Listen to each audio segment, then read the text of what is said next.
Okay. One of my favorite things when watching Blu-rays and DVDs is to watch them with commentary on. Especially if it's a movie or something I've seen billions of times already. So, for this year, we'll play with developer commentary on. If possible. And it looks like we can.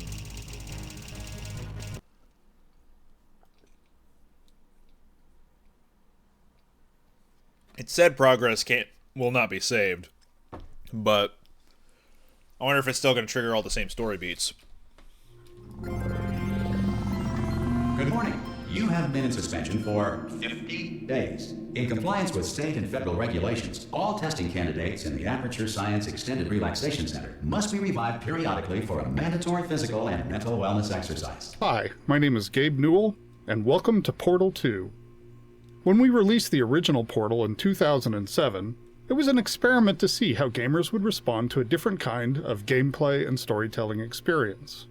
Portal went on to win a bunch of awards, sell many copies, and, most importantly, resonate with gamers in a way that no other Valve title has. The challenges for us in building Portal 2 were to live up to people's expectations, to take you back to the world of Chell and Aperture Science, and to surprise gamers again, not with more of the same, but with more of the new. And I think it will be, mostly, a pleasant surprise. To listen to a commentary node, put your crosshair over the floating commentary symbol and press your use key. To stop a commentary node, put your crosshair over the rotating node and press the use key again. Some commentary nodes may take control of the game in order to show something to you. In these cases, simply press your use key again to stop the commentary. Please let me know what you think after you've had a chance to play Portal 2. I can be reached at gaben@valvesoftware.com. I get about 10,000 emails each time we release a game, and while I can't respond to all of them, I do read all of them. Thanks, and have fun. I wonder if that address is still, available. You will hear a buzzer. When you hear the buzzer, like, look active, down at if the he floor. does in fact read every email. Good. This completes the gymnastic portion. The writers went back and forth over whether or not Wheatley had tried escaping with other test subjects before waking the player up. It was an interesting idea, and you can still hear remnants of the story arc in some of the dialogue. But at the end of the day, it was just too expansive a concept to sell. So it's hinted at, but not overtly mentioned until the end. The idea of being stuck forever in a state of stasis that looked like a crappy old motel room had been in our minds for a long time, but we weren't sure exactly how we wanted to rip you out of it. There was some debate over whether the opening sequence happened inside the player's head or not. There was an alternate opening where Aperture had hooked up all of its cryo-stored test subjects to an incredibly boring hotel room simulator, which Wheatley would then wake the player from. Eventually, this was discarded as too difficult to explain in the short time allotted, and we opted to change the hotel room to a container ride on a rail. This allowed us to show the player, rather than tell them about how they and other test subjects have been stored, show some of the scale of the facility, and even hint at how much time has passed. We also get to gradually reveal all of this through the destruction of the container itself as it moves and bangs into things. Overall, this gives the player a much more dynamic and visceral introduction to Portal 2. Dynamic and visceral is pretty much how I would describe the introduction to this game. Probably not in those exact words, but probably synonymous words. Good morning. You have been in suspension for 9999999. This courtesy call. Hello? Anyone in there? Nope. No one's here. Hello? Any test subject Are Not you here. gonna open the door at this time. at any time? No, I'm brushing my teeth. I'm naked. There's no one else in here besides no Are you one. gonna open this door? No. Because it's fairly urgent. I don't think so. Tell me just more open the lies. door. Language That's too version of aggressive. this message. Hello, friend. Why not open the door? I have no arms, and I'm not here. Could be Spanish. Could be Spanish. Hola, amigo. Abre la puerta. Donde está? No. No Fine, hablo no, español. Absolutely fine. It's not like I don't have, 10,000 other test subjects begging me to help them escape. It's not like this place is about to explode. Well, that's good. All right, look, okay, I'll be honest. You're the last test subject left, and if you don't help me, we're both gonna die. All right, I didn't want to say it. There you go. You've dragged it out of me. All right, dead. Dos muerte. To death. Hello? That's like more than one death. So, Open the door. Hello? Still have no arms. Go and on. no life? Hello? Hello? Is he just gonna keep going with hello? Open the door. I guess so. I think he's looping. Ah! Oh, God. You look good. Looking good, actually. Are you okay? Are you... Don't answer that. I'm absolutely sure you're fine. There's plenty of time for you to recover. Just take it slow. Please prepare for emergency evacuation. Stay calm. Stay calm. Prepare. That's all I'm saying. Prepare. It's all fine. All right? Don't move. I'm going to get us out of here. Oh, you might want to hang on to something. Word of advice. Up to you. With what arms? I have none of those. As I've been claiming. You all right down You there? also apparently have no Can arms. you hear either. me? Hello? I can hear you, however, you seem a bit teeny bit loud, so I'm gonna turn everything down there. Most test subjects do experience some cognitive deterioration after a few months in suspension. Now, you've been under... Character does not have legs. Quite a lot longer, and it's not out of the question that you might have a very minor case of serious brain damage. But don't be alarmed, all right? Although if you do feel alarmed, try to hold on to that feeling, because that is the proper reaction to being told that you've got brain damage. Do you understand what I'm saying at all? Does any of this make any sense? Just tell me, just say yes. Does he have lines of dialogue if I don't speak, or is that only after I speak once? I think it's the latter. Here we go. Okay, what you're doing there is jumping. You just jumped. But never mind. Say apple. Apple. Simple word. Apple. Can you use Just it in a say sentence? Apple. Classic. Very simple. Country of origin? Double P-L-E. Just say apple. Easy word, isn't it? Apple. Can you spell it? How would you use it in a sentence? This apple's crunchy, you might say. I'm not even asking you for the whole sentence, just the word apple. What was the word again? Okay, you know what? That's close enough. Just hold tight. All reactor core safeguards are now non-functional. Can you use it in a Mario For Party reactor core minigame? meltdown. Okay, Oh, look, dear. I wasn't going to mention this to you, but I'm in pretty hot water here. Oh, you got hot water up there? That's How good. you We don't have doing down plumbing in there? here. You still Not like holding we're in a on? motel room or anything. The reserve power ran out, so of course the whole relaxation centre stops waking up the bloody test subjects. They're bloody? Hold on, this is a bit tricky. What have you been doing to the And other of test course, subjects? Nobody tells me anything. No, why should you tell me anything? Is there anyone else here? Why should I be kept informed? You know, about the life functions of the 10,000 bloody test subjects I'm supposed to be in charge of. Again, bloody literally Right, or good. Can you see? for emphasis? Am I gonna make it through? Have I got enough space? Space. That's funny you mentioned that. Just gotta get through here. Oh, look at that vacant Right, I hotel just need to motel room. concentrate. Buy vacant motel room. Hotel And whose motel fault do Holiday you think Inn. it's gonna be when the management comes down here and finds 10,000 flipping vegetables? But not bloody Right, vegetables. no, I hit that one. I hit that one.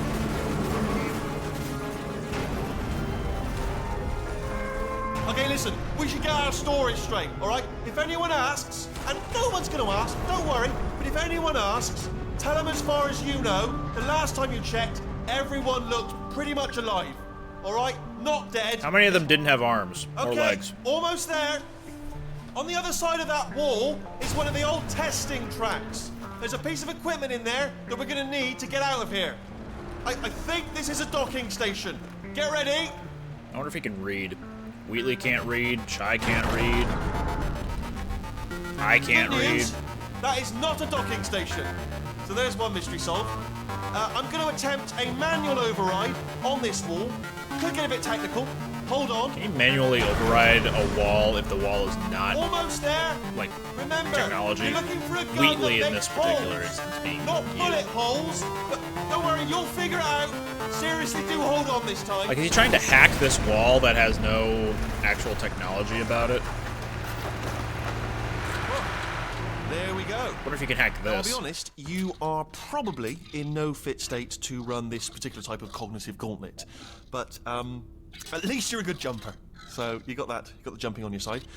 Just do your best, and I'll meet you up ahead. The container ride destruction sequence provided some unique technical challenges.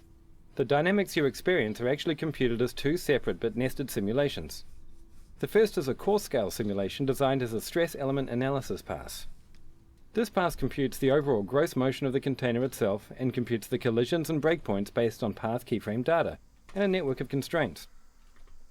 As the container bumps and crashes along, the constraints start breaking and the room progressively starts to come apart.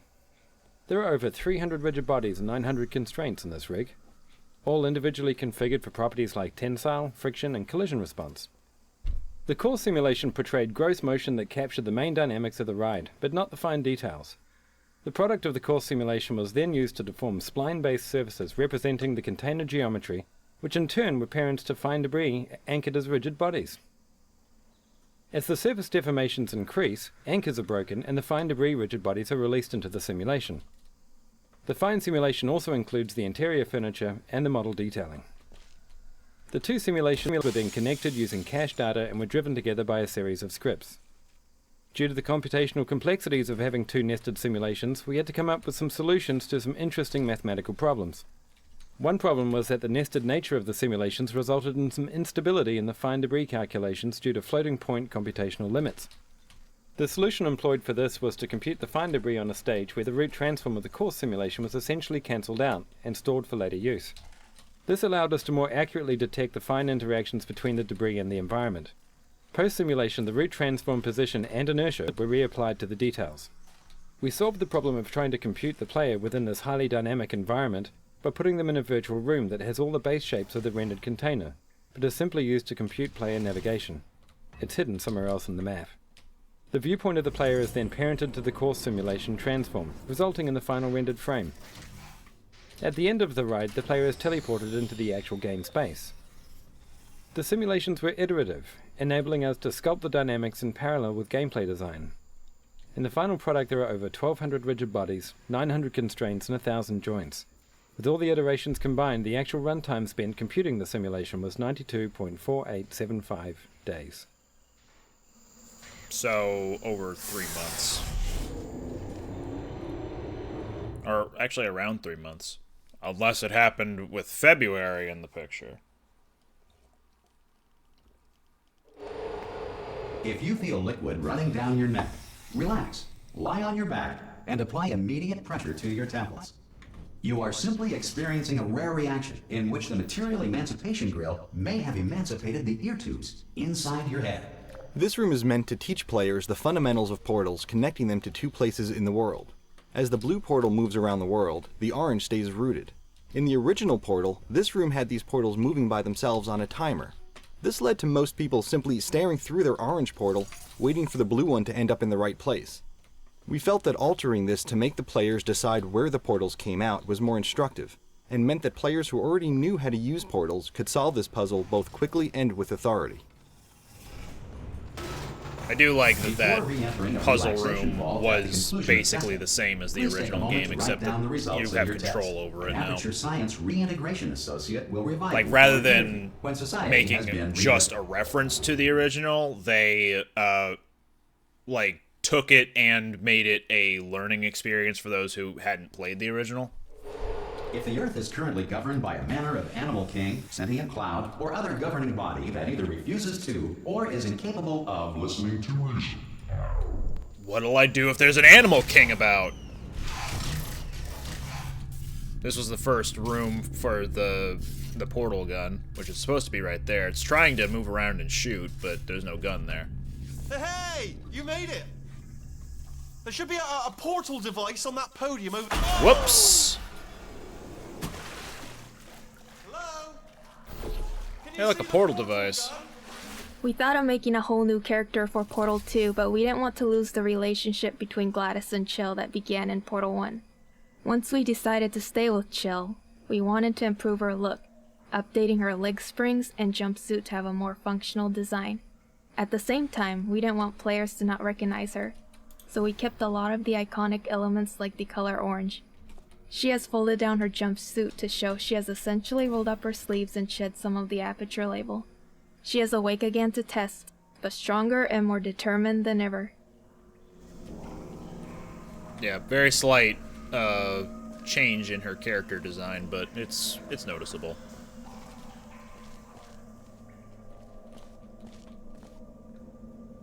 Hope everybody has a good night, day. Wish for my safety. I live in a bad neighborhood, and they're already shooting. That's... well, good luck. Sorry about that. I don't think that clock is correct. It's saying that it's an hour and 50 minutes past... yeah, an hour and 50 minutes past the new year. That's not true. It's 2 hours and 10 minutes away from being the new year. Fact. Some Time zones emergency be testing damned. may require prolonged interaction with lethal military androids. Rest assured that all lethal military androids have been taught to read and provided with one copy of the laws of robotics to share. Oh, good. If you feel that a lethal military android has not respected your rights as detailed in the laws of robotics, please note it on your self-reporting form. A future Aperture Science Entitlement Associate will initiate the appropriate grievance filing paperwork. So much paperwork you gotta consider when shooting portals.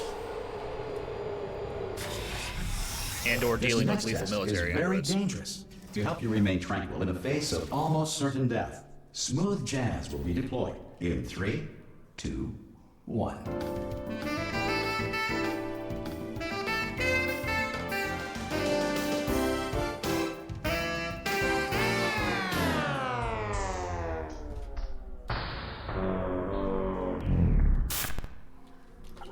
This map was one of the first of the older Portal maps that we beat up and decayed to bind the two games together.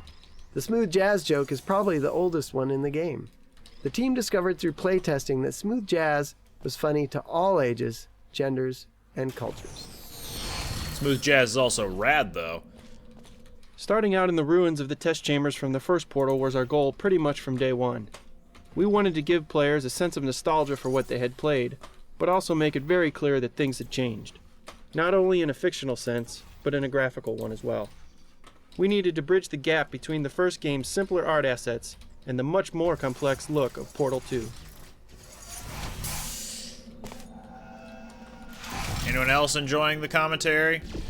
Not my own, I mean the game's commentary. Because I'm finding most of it interesting.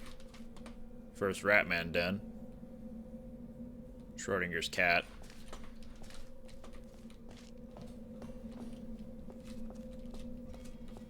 Yours and the game's? Boo.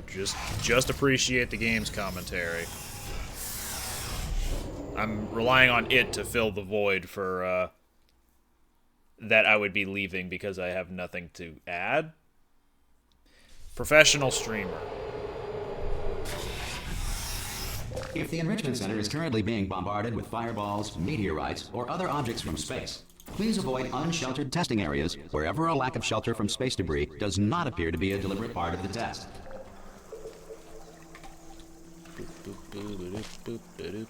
Cube.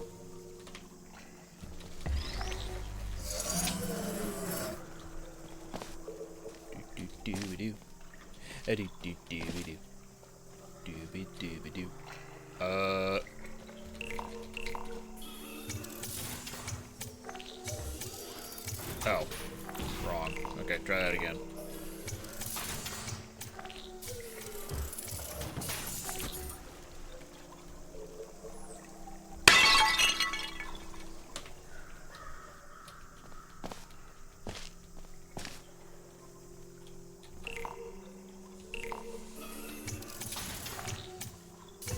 There we go. Dropped like a rock.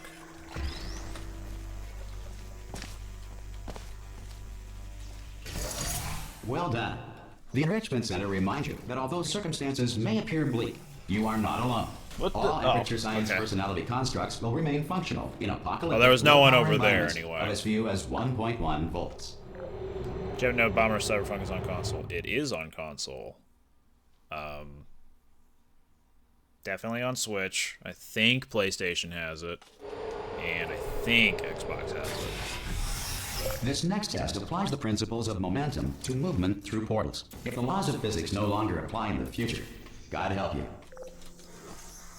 I know for a fact it is on Switch because I own the physical Switch version. Well, I say the physical one as if it officially came out physically.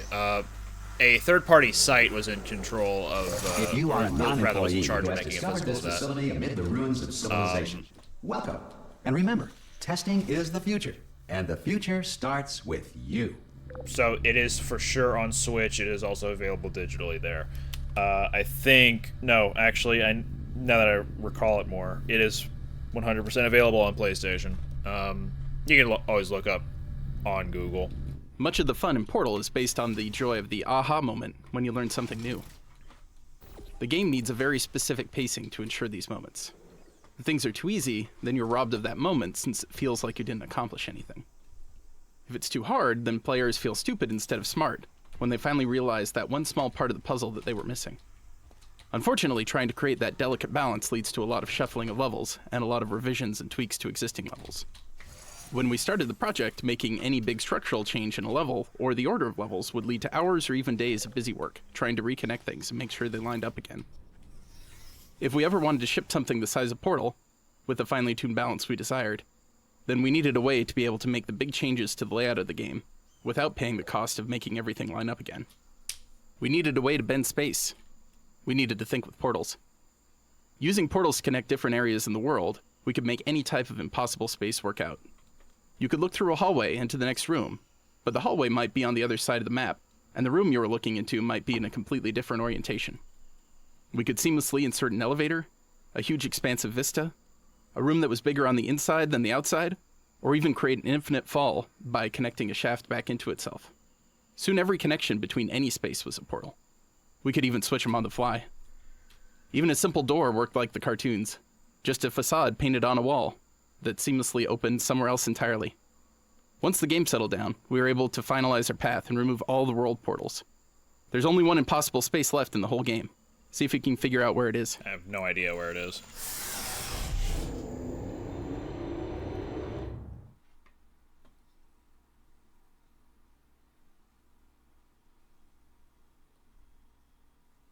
To ensure that sufficient power remains for core testing protocols, all safety devices have been disabled.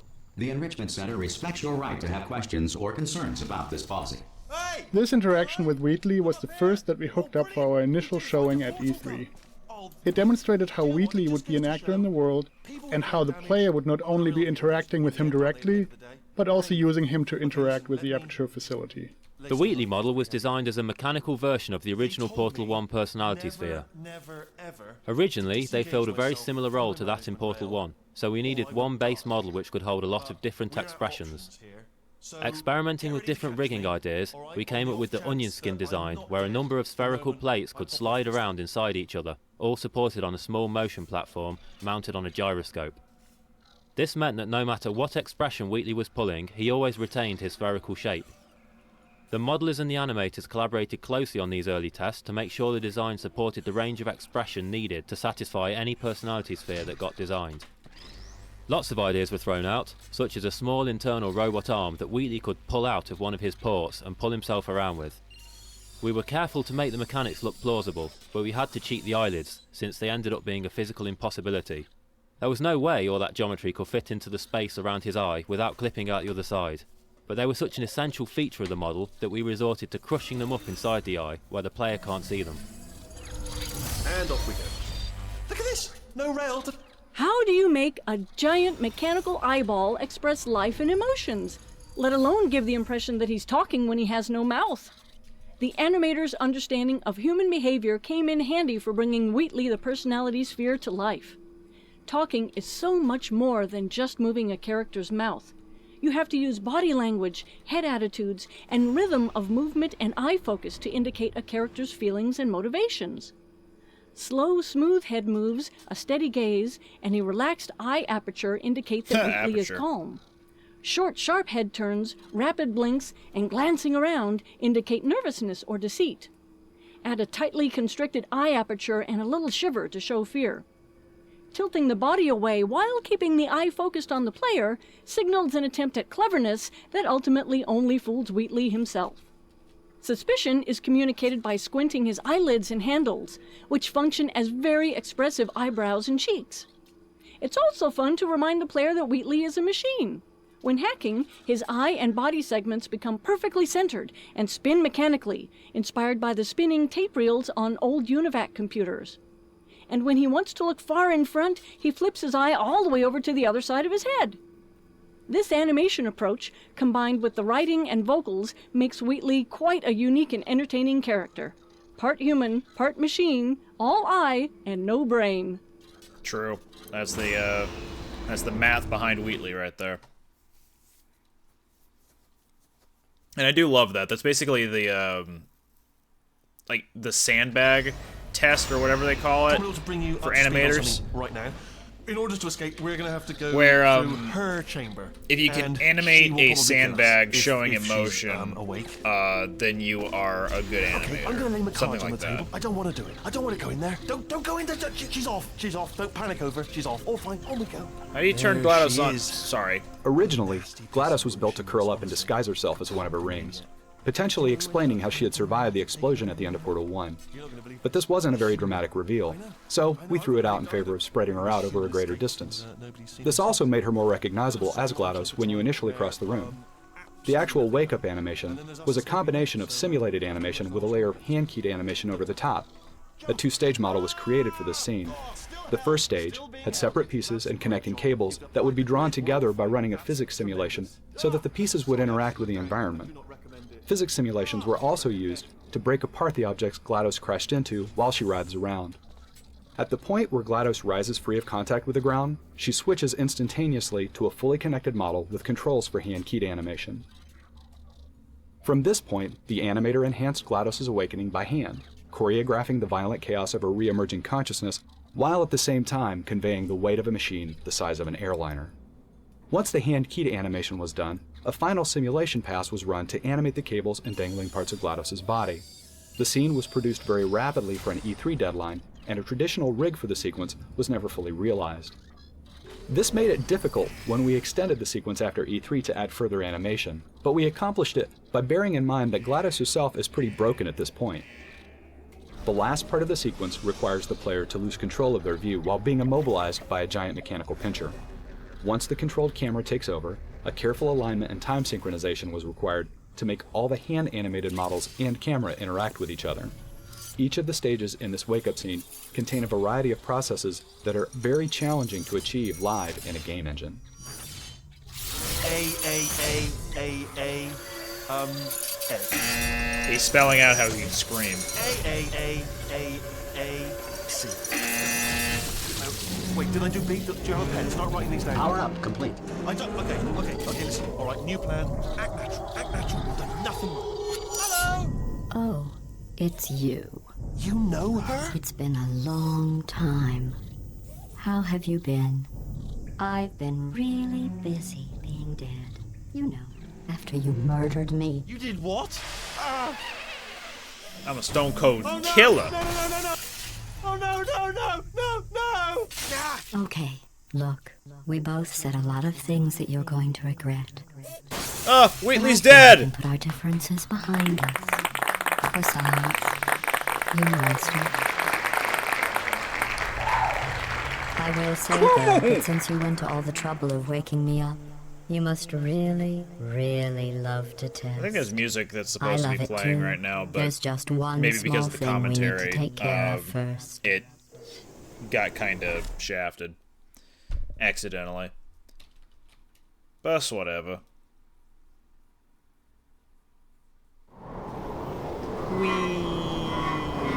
Whoa. Down and up and up and then back to middle. Crushers. Up again, down and up again, and incinerator. Thank God for these long fall boots. The incinerator room. Be careful not to trip over any parts of me that didn't get completely burned when you threw them down here. Not the companion cube! Should be around here somewhere. Once you find it, I'll we can save start you, testing, friendo. just like old times. Come here. There we go. Oh.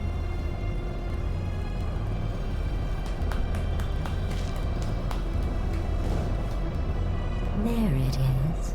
Hold on.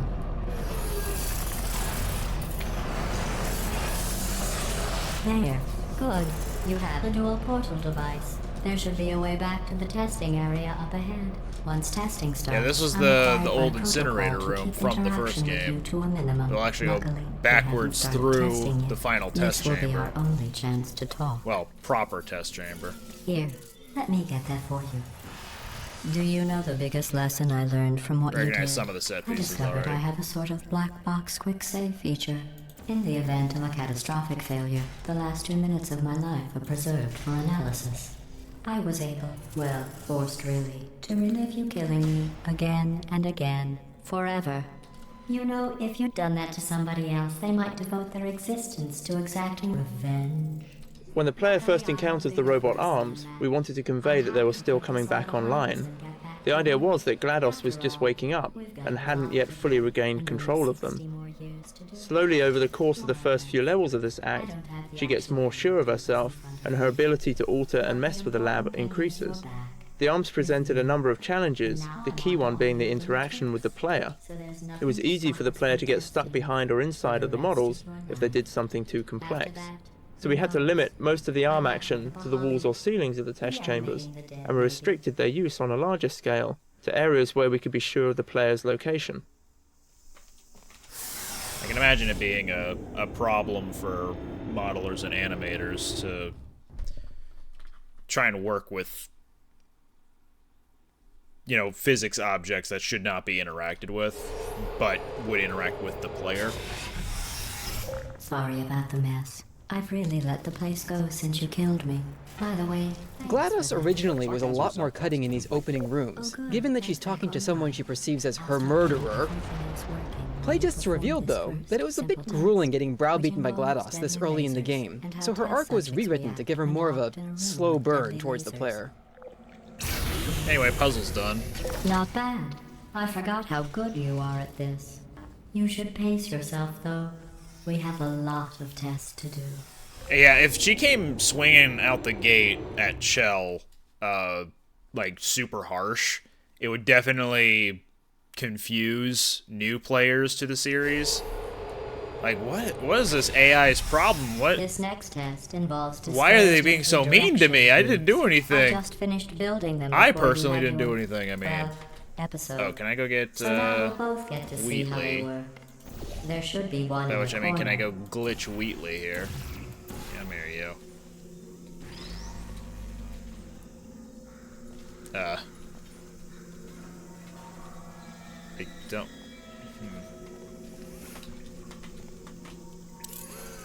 There you are. Yeah, he's not supposed to be grabbable here. Hence why he has no dialogue. In case you missed it last year when I grabbed him, or I think the year before that. But he's Well also... done. Here Oh, he come the test does count as results. weight? No, he You doesn't. are a horrible That's what I thought. person. That's what it says. A horrible person. There We he goes. weren't even testing for that.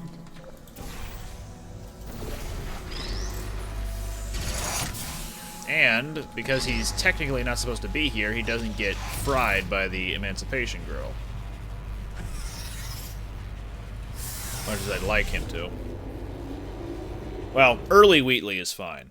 Late game Wheatley is... well, you'll see. Don't let that horrible person thing discourage you. It's just a data point.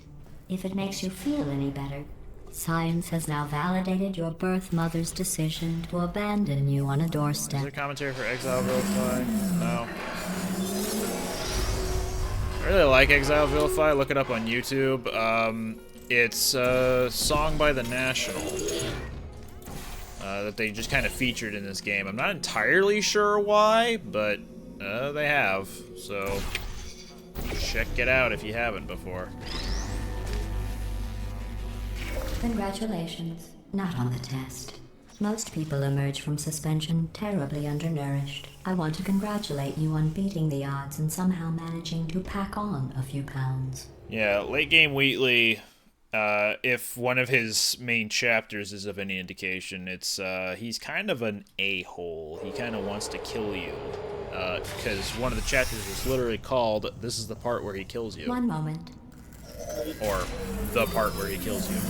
You're navigating these test chambers faster than I can build them, so feel free to slow down and do whatever it is you do when you're not destroying this facility. Almost drowning in acid. That's kind of what I do.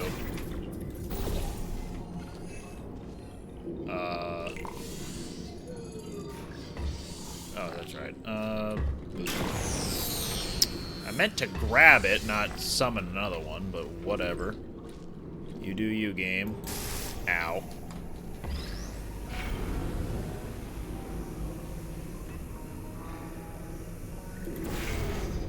One moment.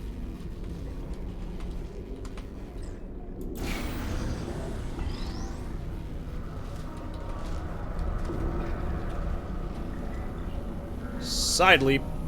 Damn. I'll give you credit. I guess you are listening to me. But for the record, you don't have to go that slowly. And this is what they were talking about with the slow burn.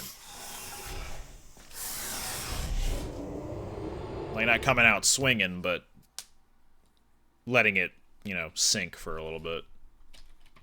Let it stew. Being less obvious, more subtle.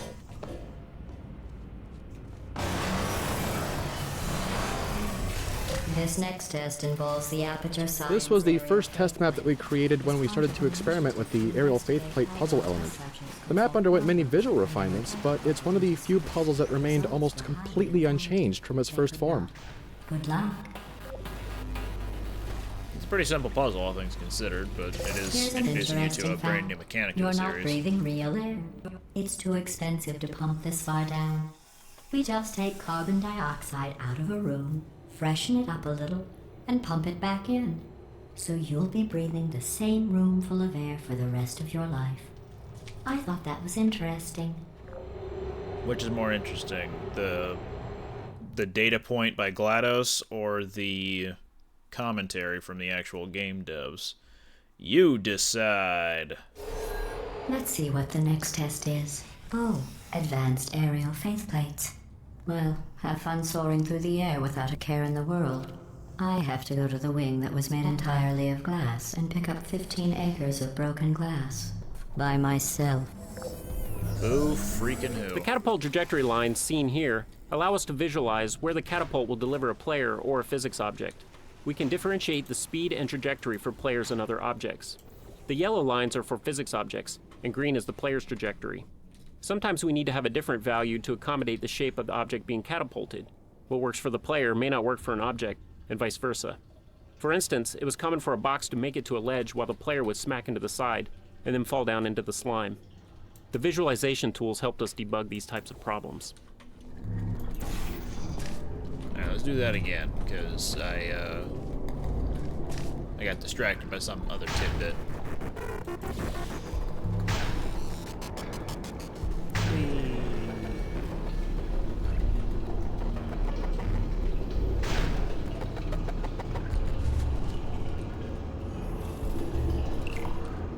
Sorry, I'm still cleaning out the test chambers, so sometimes there's still trash in them, standing around, smelling and being useless. Try to avoid the garbage hurtling towards you. You don't have to test with the garbage. It's garbage. Press the button Just like again. me, I'm garbage.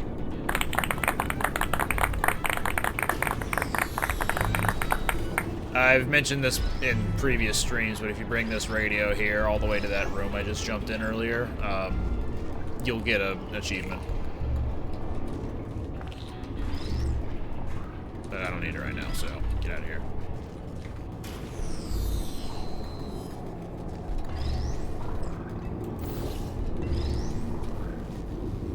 Boop. Remember before when I was talking about smelly garbage standing around being useless? That was a metaphor. I was actually talking about you.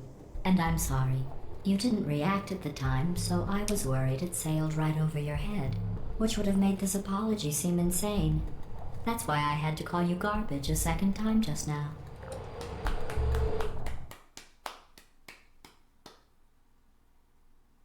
I think it's one of my favorite sound effects I have on my board. Did you know that people with guilty consciences are more easily startled by loud noises? I'm sorry. I don't know why that went off. Anyway, just an interesting science fact. Oh, did I accidentally fizzle that before you could complete the test? You did. I'm Can I sorry. have it back? Go ahead and grab another one. Thanks, but I'll just play hot potato. Oh, no. I fizzled that one too. Oh well. We have warehouses full of the things. Absolutely worthless. I'm happy to get rid of them. Stop singing and just do your job, thanks. Wheatley! Okay, bye, Wheatley.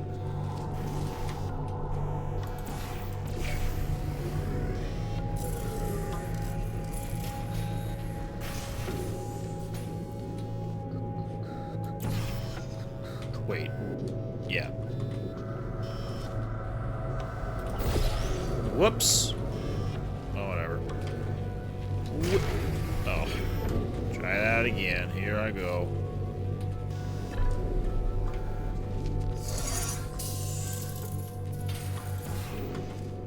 I believe the song it's singing is the credits song.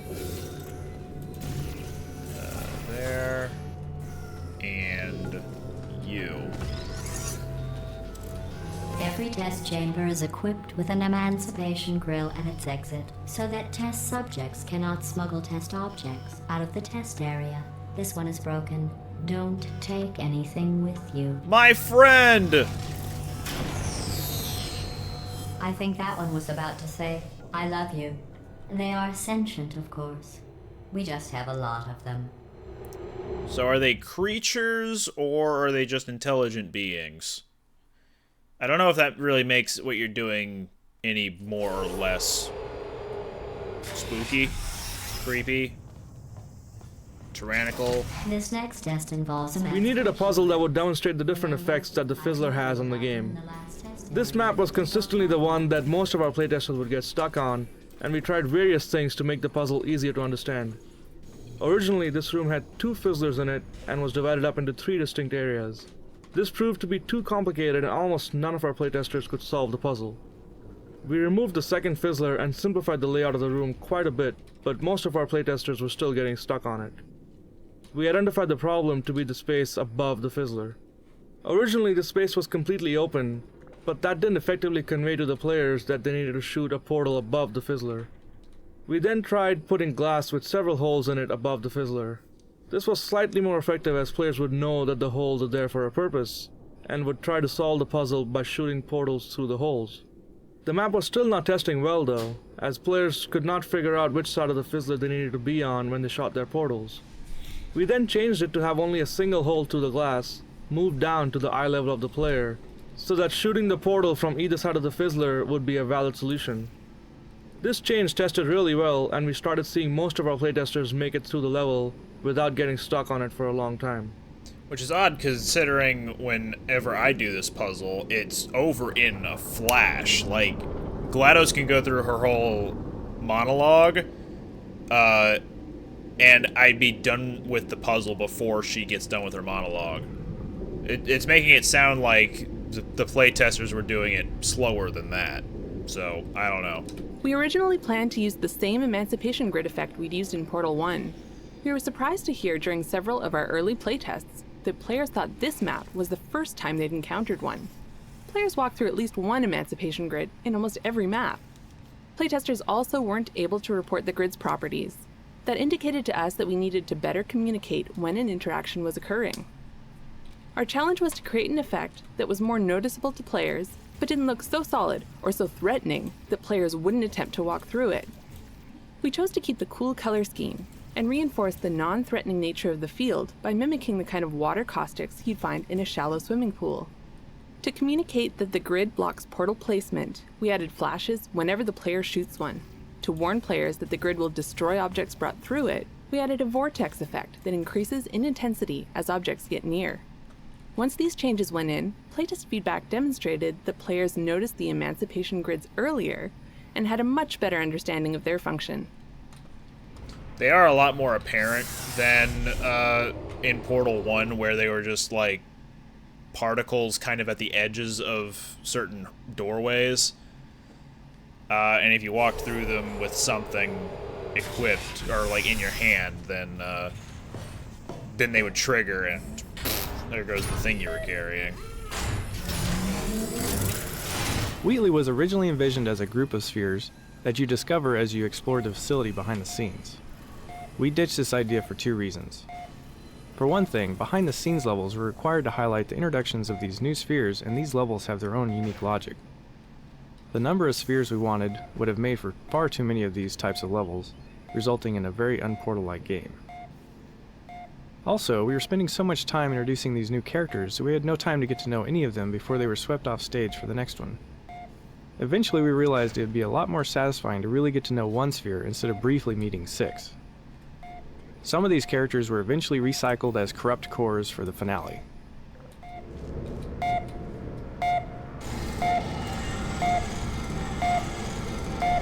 It did kind of feel out of place for there to be several different personality cores, but when you consider that they were, they had been pitched as possible other characters during the main plot, it does make a little bit more sense.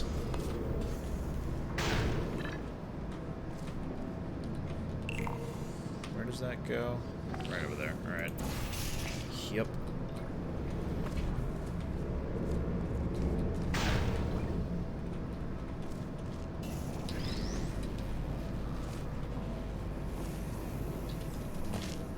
Whoops. Just gotta...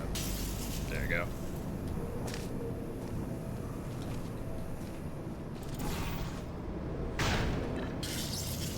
Look at you, sailing through the air majestically, like an eagle, piloting a blimp.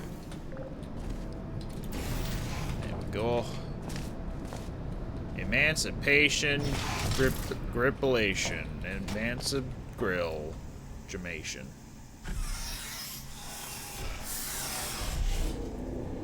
If my humor is off point today, it's because I was traveling for all of today. So I'm not... I had to wake up at 3 in the morning, 4 in the morning, 4:30 in the morning. It's a beautiful day out. And, yesterday I saw a deer. Didn't get a lot of sleep on If the you plane. solve this next test, The Faith Play was originally a robot arm model which we hurriedly placed into the maps to see if the gameplay was fun. Over time it became apparent that playtesters were struggling to tell the Faith Plate apart from the standard arm, so we replaced it with a new design. It was meant to be a simple, heavy weight which was flung upwards, propelling the player. The length is meant to imply a direction, so the player knows the intended flight path before they step onto it. We experimented with footmarks and tread plates on the design, but it quickly became confusingly busy, so we kept the design simple.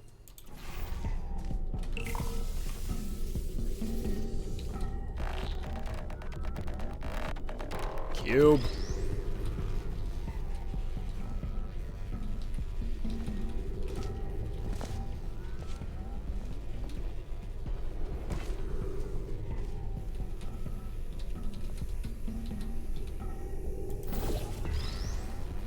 Oh. There we go. Excuse me.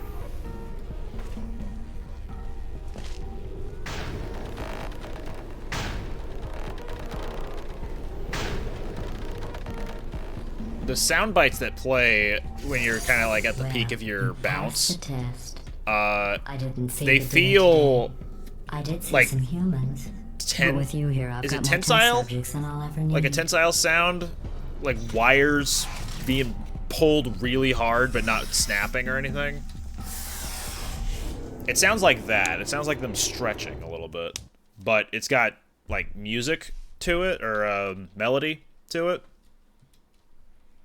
Also, Aperture Laboratories is starting to look cleaner now. The logo, I mean, not just the environs. These bridges are made from natural light that I pump in from the surface. If you rubbed your cheek on one, it would be like standing outside with the sun shining on your face. It would also set your hair on fire, so don't actually do it. Or do, I guess, whatever. I meant to do a bit of this.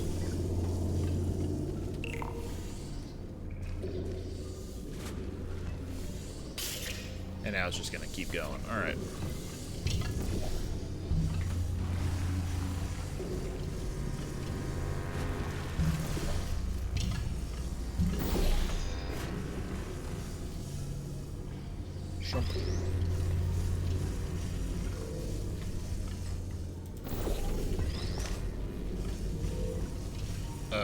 Nope, this is not where I need to be. Hold on.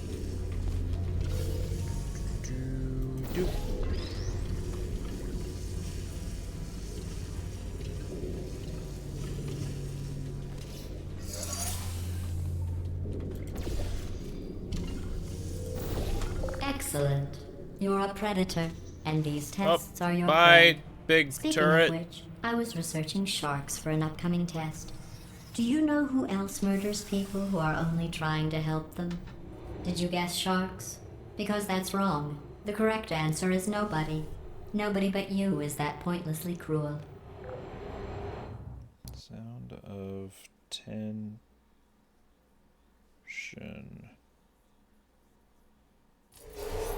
Good news. I figured out what to do with all the money I save recycling your one room full of air. When you die, I'm going to laminate your skeleton and pose you in the lobby. That way future generations can learn from you how not to have your unfortunate bone structure.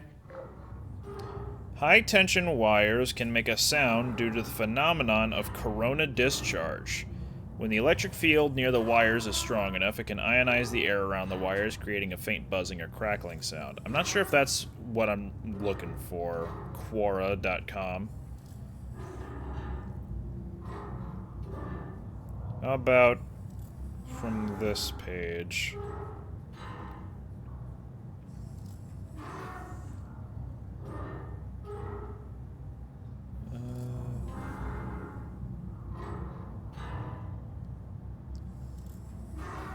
There's a thing called spring reverb.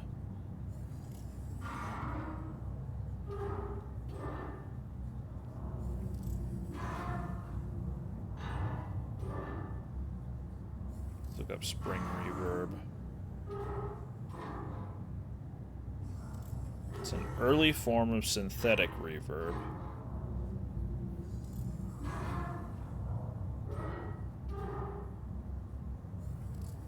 So practically it's...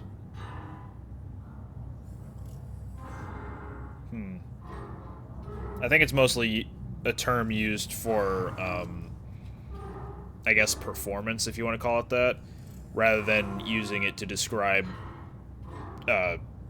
tense wires, like the sound of that.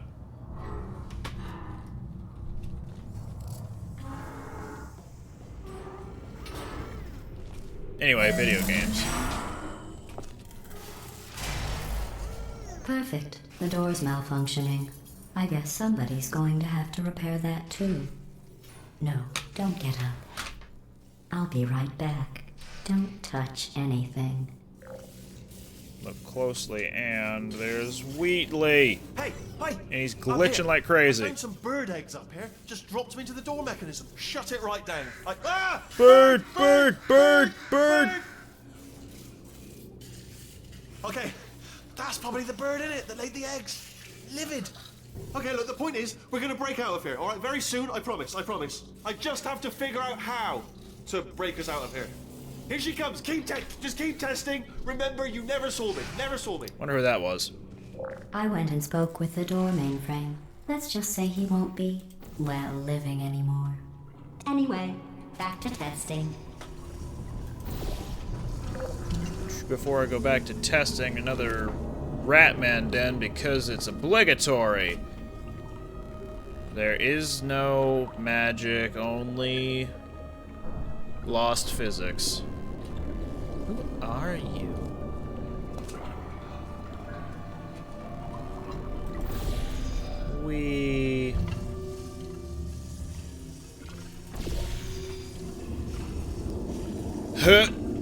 Made it.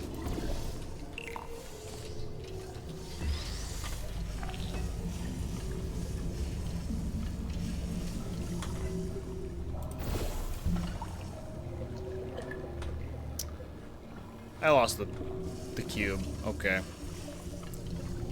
Whatever. Round 2. Stay. Don't move.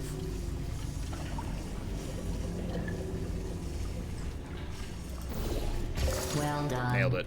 In fact, you did so well, I'm going to note this on your file, in the commendation section. Oh, there's lots of room here. Did well. Enough.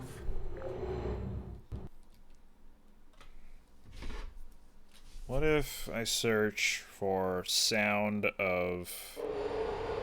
This No, I next already test searched involves for turrets. exactly that. You remember them, right?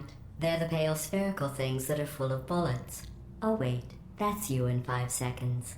Good luck. How about sound of high tension cables?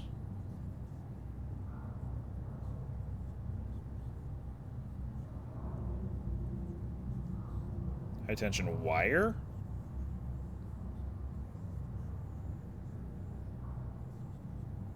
Not high voltage. Not high voltage. No Google. Not when I'm looking for, not why I'm not looking for power lines. Never mind. Never mind. It's not gonna give me what I want. Project Lil is our code name for an internal push to make our comments more accessible to the whole Valve community. It was pointed out to us in mail from a fan that in some of our previous commentary, the designers referred unfailingly to the gamer as a he. Although in natural speech, most of us normally tend to say they and their, rather than he and his, some stuffy, overactive minion of the grammar police went through and revised all those usages to make them conform to an oppressive gender-biased rule. However, research shows that they and their is a perfectly acceptable and even older form, and we're happy to fall back on it and let people talk the way they normally talk, and screw the so-called rules that alienate our fans. Thanks, Lil.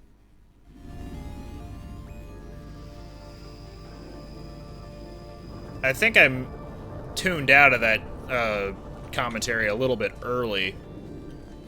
I think I might be missing the point they're trying to make with that. And it sounded negative over how they weren't able to use he/him pronouns. But again, I wasn't paying the fullest attention, so maybe it had something to do with them complaining that they couldn't. Man, I don't know. I'd have to go back and listen to it.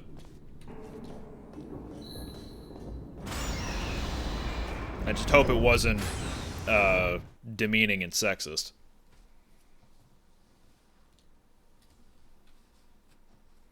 Or bigoted, even. To maintain a constant testing cycle, I simulate daylight at all hours and add adrenal vapor to your oxygen supply. So you may be confused about the passage of time. The point is, yesterday was your birthday. I thought you'd want to know. So, does that make it the lore or canon that Shell's birthday is December 30th?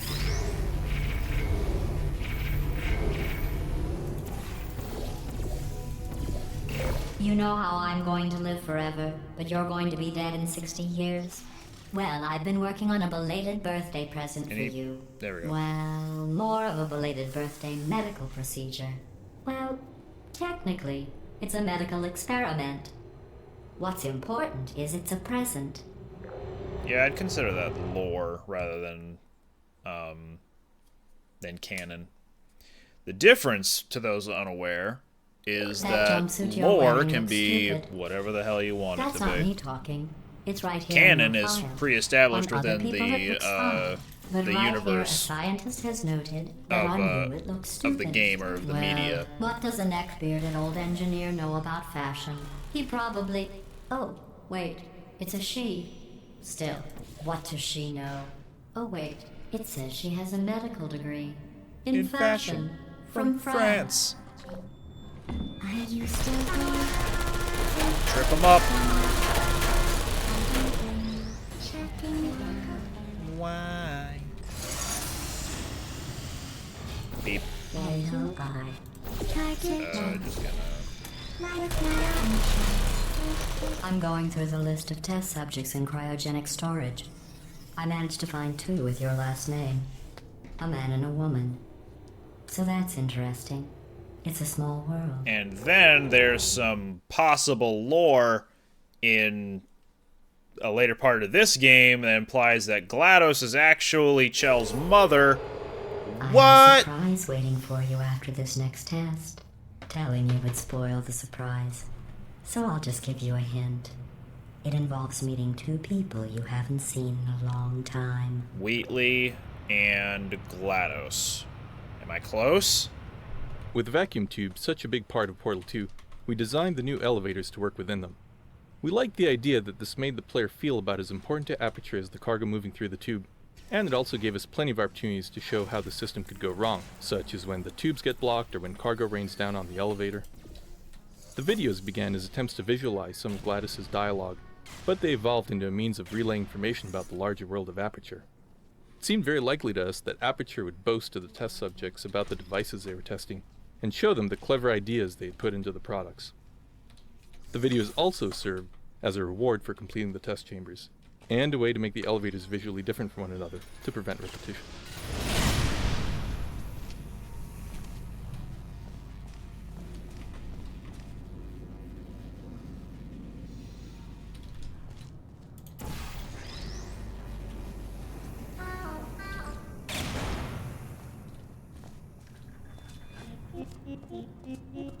Turret opera!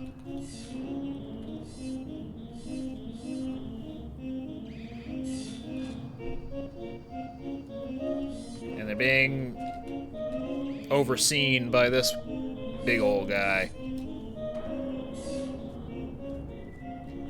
And Ratman. Unmorality.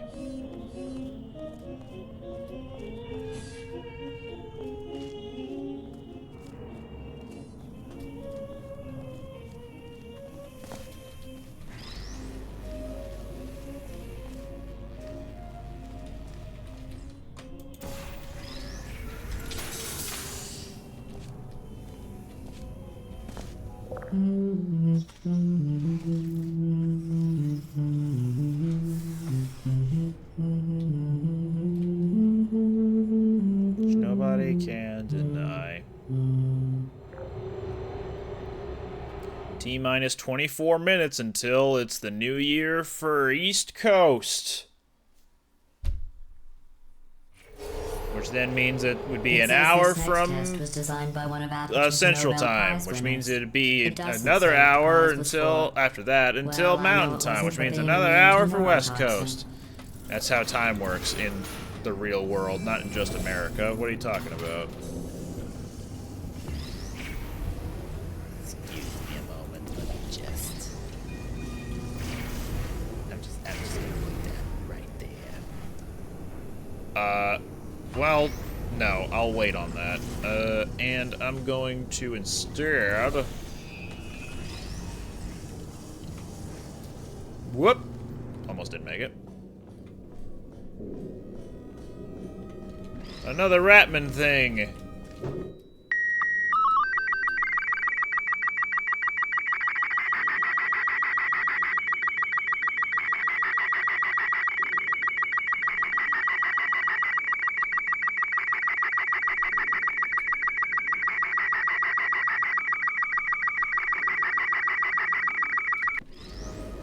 Okay, that was really annoying.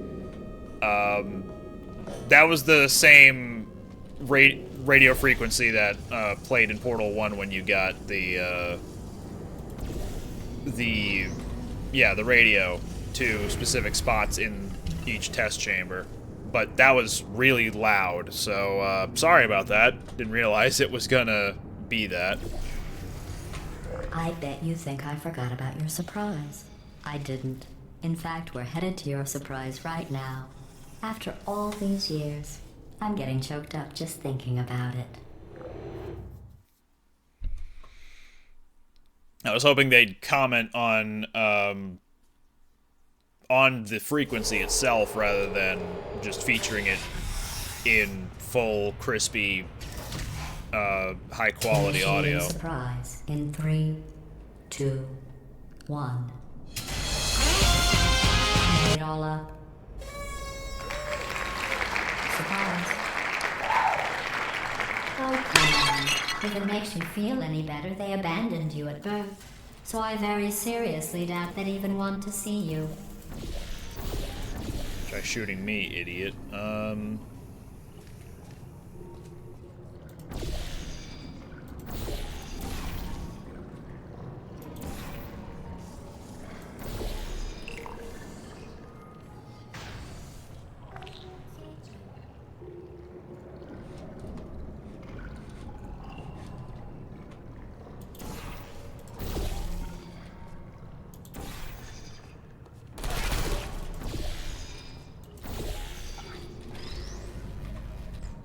Oh, you know what? I'm stupid. Hold on. I'm just gonna... There we go. And then... one for the homies.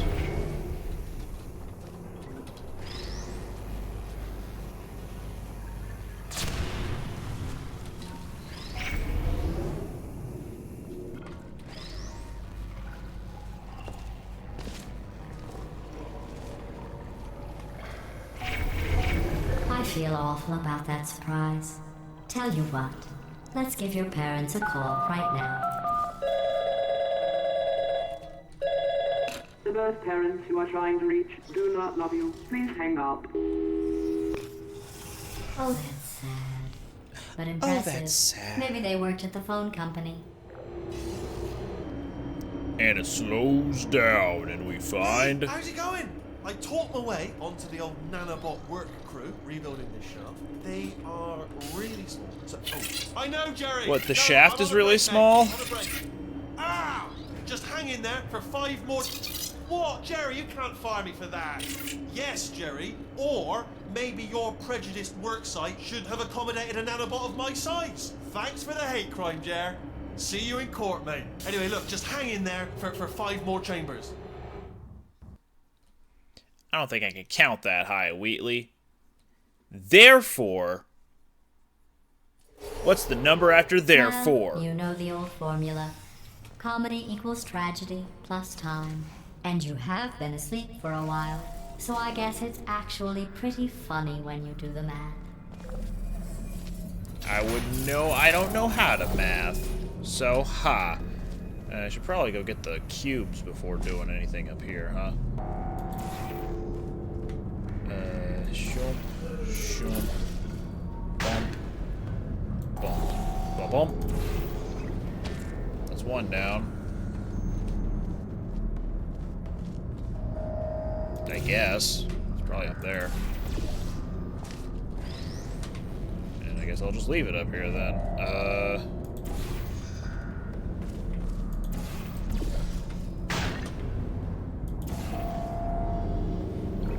Will that work? I guess so.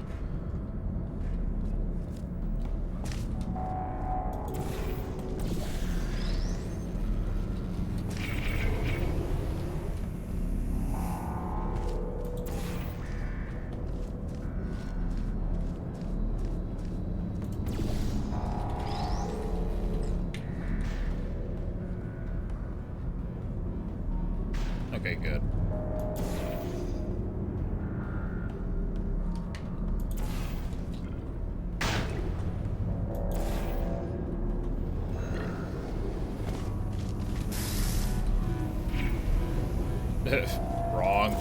Wrong direction. Missed again. There we go.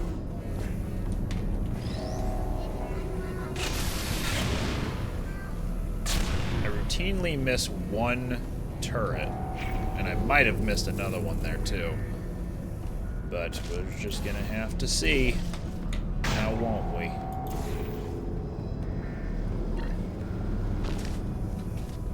Nope, got all of them this time. Can't pick up the scraps I thought about either. our dilemma, and I came up with a solution that I honestly think works out best for one of both of us. I think I still say one of both of us to this day because of this game. In my head, I don't really know exactly what it means. Federal regulations require me to warn you that this next test chamber is looking pretty good. That's right. The facility is completely operational again. About time, GLaDOS. I would say I'm proud of you, if that were true. Oh, so close.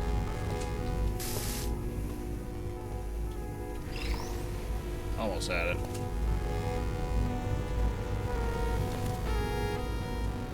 I think these test chambers look even better than they did before. It was easy, really. You just have to look at things objectively, see what you don't need anymore, and trim out the fat. Obesity joke.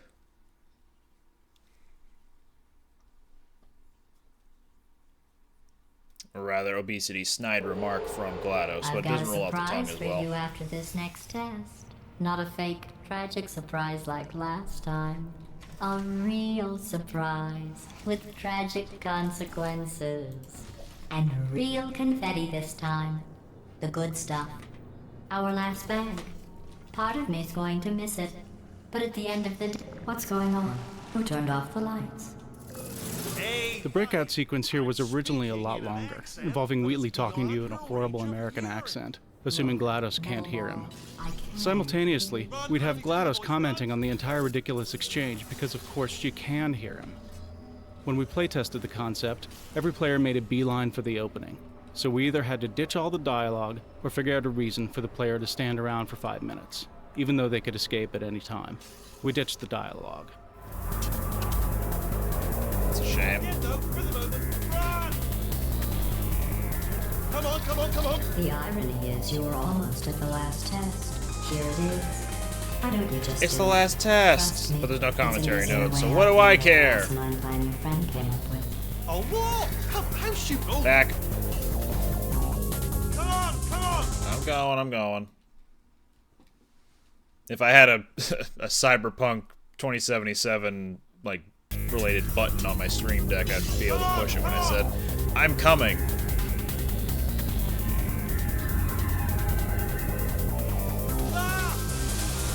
Oh, not turrets. Look out! Look out! Thanks, Wheatley. You're okay! Great, come on! This way, this way! Turret! Single turret. None turret, actually.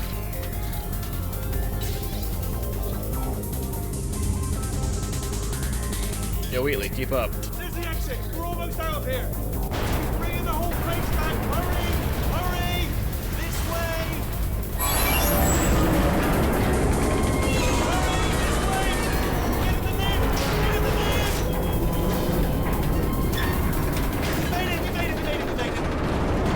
How do you mean we?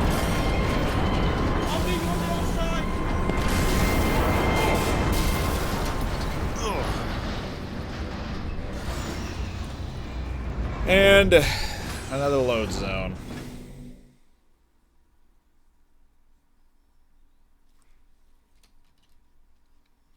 Do we have turret redemption right now, or is that in a little bit?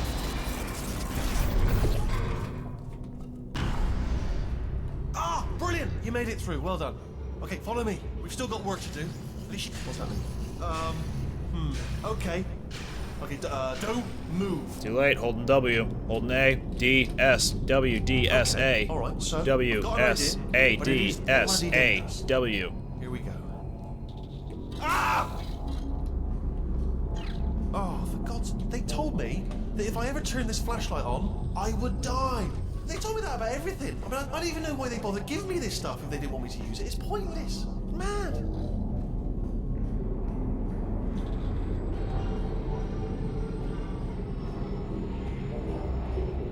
Ooh. It's dark down here, isn't it? Yeah, you don't say. They say that the old caretaker of this place went absolutely crazy. Chopped up his entire staff of robots. All of them robots. They say at night you can still hear the screams of their replicas. All of them functionally indistinguishable from the originals. No memory of the incident. Nobody knows what they're screaming about. Absolutely terrifying. Though obviously not paranormal in any meaningful way. Yeah, no way. quick, this way. Here's an interesting story, you might like this. I almost got a job down here in manufacturing, but Vacuum pipes cropped up occasionally in the original portal. This time we wanted to show that this was the main way that Aperture transported all of its supplies about the facility. It felt very true to Aperture that it seemed like an inefficient and ridiculously expensive solution to their transport problems. We also wanted it to feel more violent and physical than before, with objects constantly ricocheting against the sides of the pipes. It was as if Aperture had no real control over the system, and no real care for the things they were transporting. After all, they have thousands of things. Whap, whap, whap. We felt that most players of Portal, ourselves included, wanted more opportunities to look behind the scenes of Aperture, and not only into deserted crawl spaces, but into the vital heart of the factory. The turret factory was a way for us to satisfy this desire, while also answering the nagging question of where all the stuff in the facility came from. Because we constantly allude to the turret creation process throughout the game, it is satisfying from a story standpoint to finally stand before the machine you've been hearing about. By showing how turrets are made, it's easy enough to extrapolate a similar creation path for all the other items that Aperture generates, only to be consumed by the endless process of product testing. We designed an entire life cycle for the poor doomed turrets, from creation, product testing, error detection, packaging, and their ultimate unpackaging prior to being recycled. In fact, the turrets never make it to shipping. As soon as a turret is completely finished and packed in a box, it is immediately sent to the unboxer, where it goes on to recycling and begins its life anew. Thus, we show Aperture continually building and repurposing its items in the most inefficient way imaginable. We never got around to building the actual unboxer, but what we pictured was that it was located immediately below the boxing machine. And while the turrets would be reduced to their components, the boxes would be discarded and end up in a steadily growing mountain of unrecycled packing materials. That's a fun thought, that Aperture is so inefficient that they would make an unboxer so close to the regular boxer. Down the back way. See you at the bottom. Good luck. Be careful. Hi, sir. He doesn't care.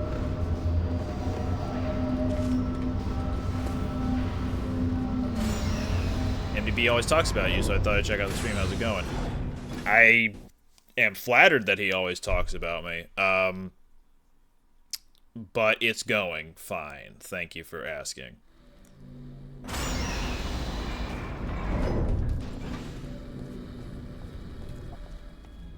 Turret redemption lines active. Please do not engage with turrets heading towards redemption. Turrets! Maui me! Turret redemption lines are not rides. Please exit the turret redemption line.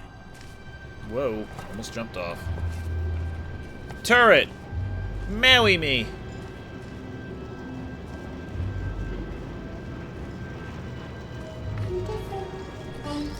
You can be married. Fucking!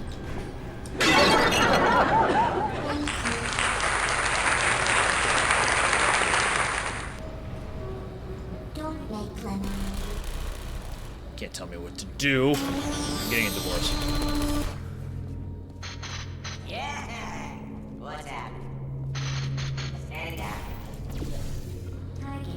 Thanks, Nolan North. Oh no, I'm one of the bad ones, aren't I? Technologic talk. Oh no, do I have to? Right now? Template. Wait. Gotcha. You saved my bacon, pal. Where we go? Is this a jailbreak? Can't say a thing. Alright, Technologic talk, wherein I quote Daft Punk's song Technologic. Oh, brilliant, you made it through. Well done. Follow me, you're gonna love I'd this. rather do it when Almost there's there. no talking happening, and unfortunately we're at a talk-heavy Only the turret part of control the center. game. Thank you very much. See that scanner out there, right? It's deciding which turrets to keep and which to toss, and it's using that master turret there as a template. Now, if we pull out the template turret, it'll shut down the whole production line. Right, I'm gonna have to hack the door so that we can get at it. Technical, you'll need to turn around while I do this. Response. Done! Hack. Technical! Okay, go on, just pull that turret out. Well, that should do it. Template missing. Continuing from memory. Oh, it hasn't been. What are you? Oh, brilliant! That's brilliant! New template accepted. If we're lucky, she won't find out all her turrets are crap until it's too late. Classic. Okay, keep your eye on the turret line. I'm gonna go and hack the door open. I don't have any bullets. Okay, I'm about to start hacking. Response. It's a little bit more complicated than it looked from your I side. don't It understand. should take about 10 minutes. Response. Keep one eye on the door. This door's actually pretty complicated. You hacked it in the first 3 seconds. How long's the door been open? I mean, was there any sort of announcement before it opened? Like a buzzer or an alarm of some kind? Or like a hacker alert? I mean, you know, fair enough. Boop. Sorry. Yeah, there's supposed to be an exclamation Discord command, but unfortunately, it don't gonna work. So, let me figure out the permanent invite button, which I know is around here somewhere in the actual server.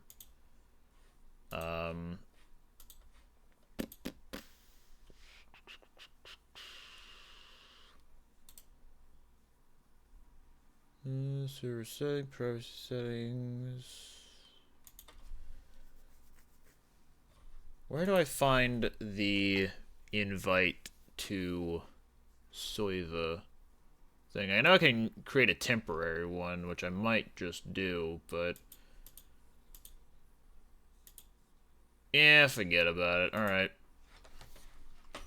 Copy, paste, bam. Check that out. And then video game The important thing has is been it's open, returned but to. it's just mentioned. We've got lore. All right, now she can't use her turrets, so let's go and take care of that neurotoxin generator as well. No, I really should have Bring fixed your the daughter to work day. the Discord That did or not the end well. stream bot And to 14 actually potato batteries. work for this Embarrassing. kind of stuff. I mean, I but realise they're children, but still, you know, low. I haven't taken the time to do so yet. Science, really, did. Look at that, it's growing right up into the ceiling. The whole place is probably overrun with potatoes at this point, isn't it? At least you By- won't starve, though. By Chell, that's the player character's name. This is the player characters from when she was a kid at Take Your Daughter to Work Day, which means Chell's family worked at Aperture. What? I'm pretty sure we're going the right way, just to reassure you. Up. Jump. Don't worry, I'm absolutely guaranteeing you 100% that it's this way. No, it's not this way. I want to check your mouth there, Wheatley. Okay, let's try this way. Alright, we got some time here. So Technologic, it goes buy it, use it, break it, fix it, trash it, change it, mail, upgrade it, charge it, point it, zoom it, press it, snap it, work it, quit, erase it, write it, cut it, paste it, save it, load it, check it, quit, rewrite it, plug it, play it, burn it, rip it, drag it, drop it, zip, unzip it, lock it, fill it, curl it, find it, view it, code it, check, unlock it, surface, scroll it, pose it, click it, cross it, crack it, twitch, update it, name it, read it, tune it, print it, scan it, send it, fax, rename it, touch it, bring it, pay it, watch it, turn it, leave it, start, format it. I wasn't counting, but it ended on a 4. So it could be a 4, it could be a 9, probably a 9. Have fun with that. Ha! I knew we were going the right way. This is the neurotoxin generator. Bit bigger than I expected. Not going to be able to just, you know, push it over. Have to apply some cleverness. There's some sort of control room up at the top, so let's go and investigate. There's a handiwork. I shouldn't laugh, really. They do feel of the sort. It's all simulated, you know. But really enough for them.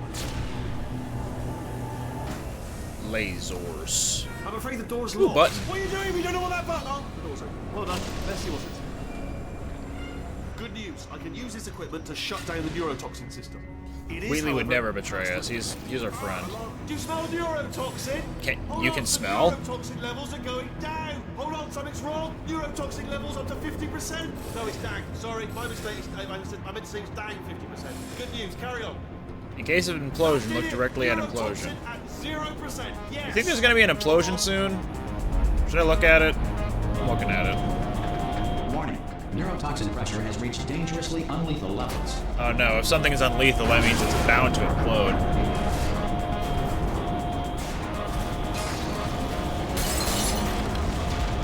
Whoa, buddy, wee! This is a good time to check Discord.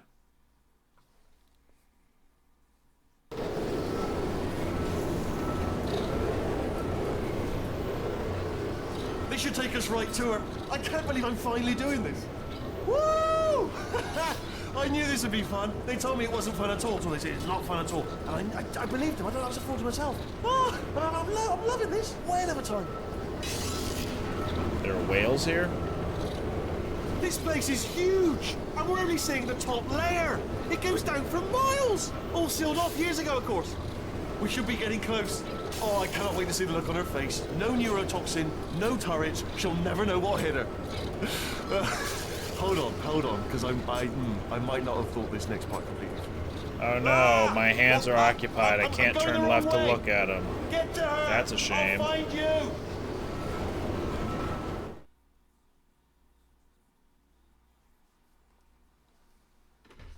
Well, there goes our best friend and concubine, Wheatley. I really should look up what that word means.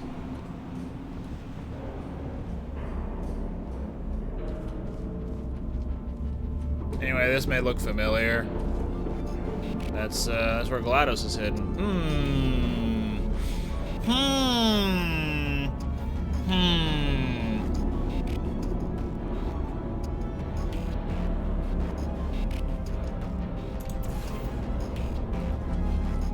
She'll never know what hit her.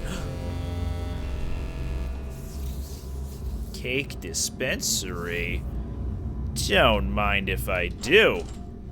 Oh, we got bamboozled! No, man, come on! In fact, I devised a much more elaborate trap further ahead for when you got through this easy one. If I'd known you let yourself get captured this easily, I would have just dangled a turkey leg on a rope from the ceiling. That would have gotten me, honestly. Oh, we have all the amenities. It was nice catching up. Let's get to business. To defeat I hope you brought something the stronger one. than a portal gun this time. Otherwise, I'm afraid you're about to become the immediate past president of the Being Alive Club. Seriously, though. Goodbye. It's my big chance. This is trouble. Ah, not again. Here comes the Lock lady. Oh, this ain't. This metal one didn't even spontaneously combust, he just exploded. Well, I suppose we could just sit in this Like he didn't room catch and on fire glare at each before other until exploding, is my somebody point. drops dead. But I have a better idea. It's your old friend, deadly neurotoxin. If I You were really you, are a I'd one-trick take a deep pony, breath. huh? Sorry, I didn't mean to call you a pony.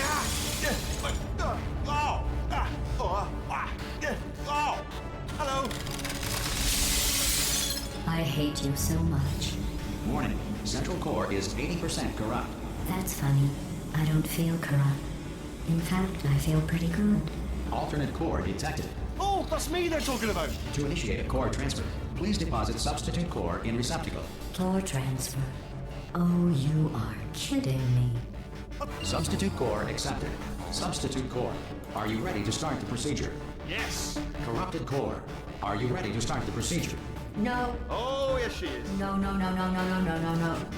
Stalemate detected. Yeah, Transfer you're gonna need procedure consent cannot for continue. this. Yes. Unless a stalemate associate is present to press the stalemate resolution button. Leave me in. Don't press it. The Stalemate Resolution button is the earliest configuration of the robot arms we tried. Playtesters enjoyed it, but it took us a long time to find the right place for it in the game. It clearly needed to be defending something, and for a while it defended a paranoid personality sphere who had built a huge encampment of defenses to stop you from getting to him. When the idea for the Stalemate button came up, we knew it had finally found its home as part of GLaDOS' last desperate attempt at self-preservation. Exactly how painful are we to— Ah! No. Stop. No. No. No.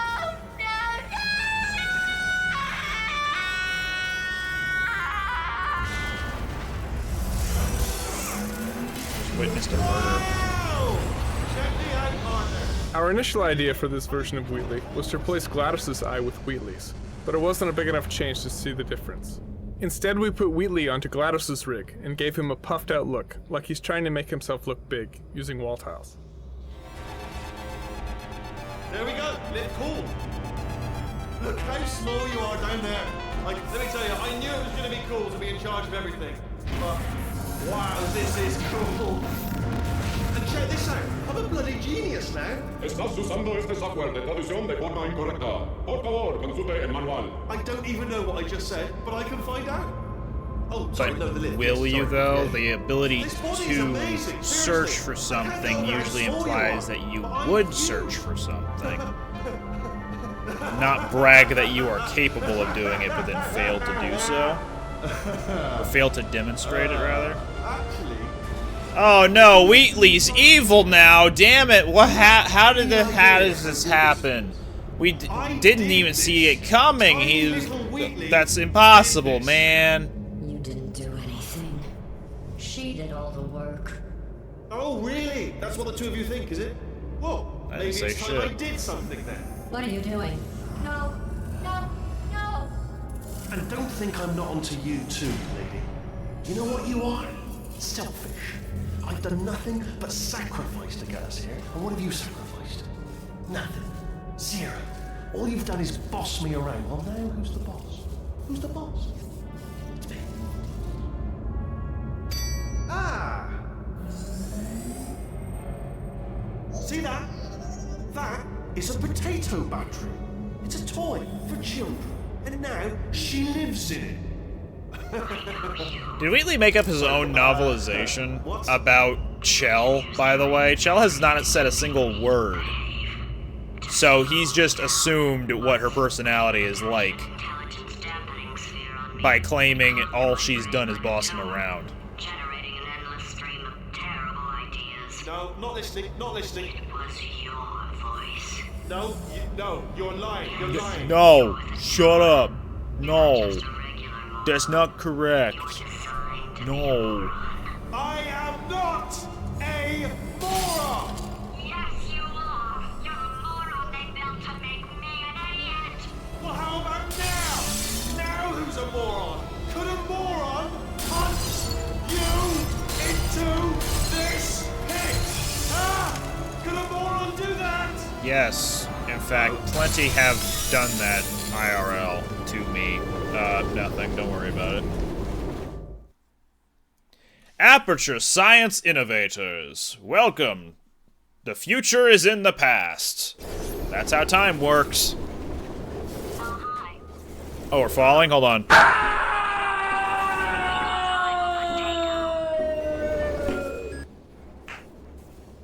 Oh, good. My slow clap processor made it into this thing, so we have that. Since it doesn't look like we're going anywhere, well, we are going somewhere, alarmingly fast, actually. But since we're not busy other than that, here's a couple of facts. He's not just a regular moron. He's the product of the greatest minds of a generation, working together with the express purpose of building the dumbest moron who ever lived. And you just put him in charge of the entire facility. But it's still working. Hey, just in case this pit isn't actually bottomless, do you think maybe you could unstrap one of those long fall boots of yours and shove me into it? Just remember to land on one foot.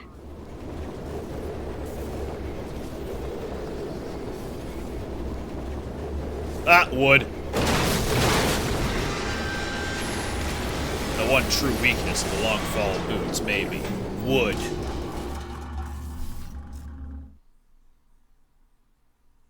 The future is now yesterday. Tomorrow.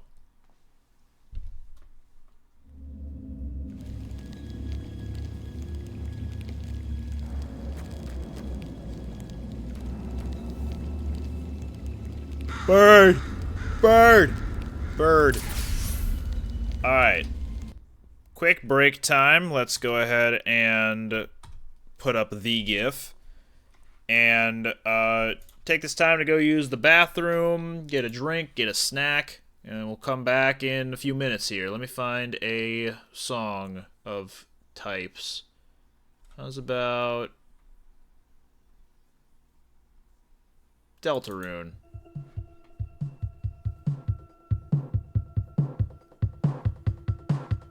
A little loud.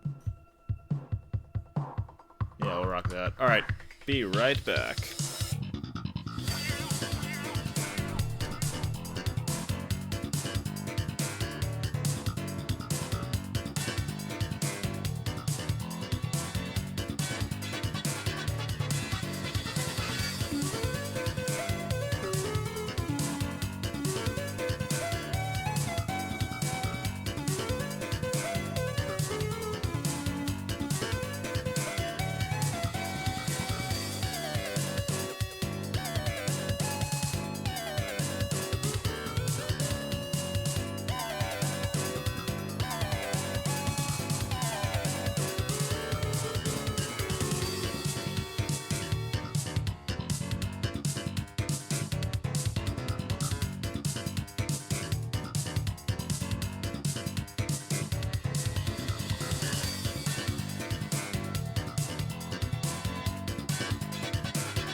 back, I have pretzels and strawberry lemonade.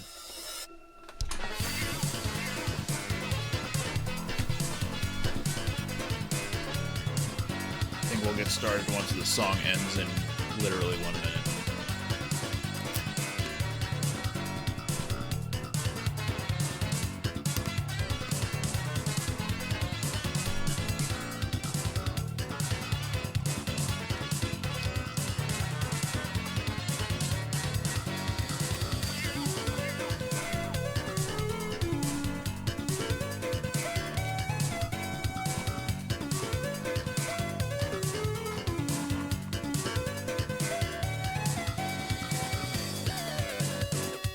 Hey, that's right. It's the new year for the East Coasters. Happy New Year. These are pretzels, like sticks, rolled gold. Oh, whoops, shouldn't have name dropped without a sponsorship. But now that I have name dropped, please consider talking to the company now. Anyway.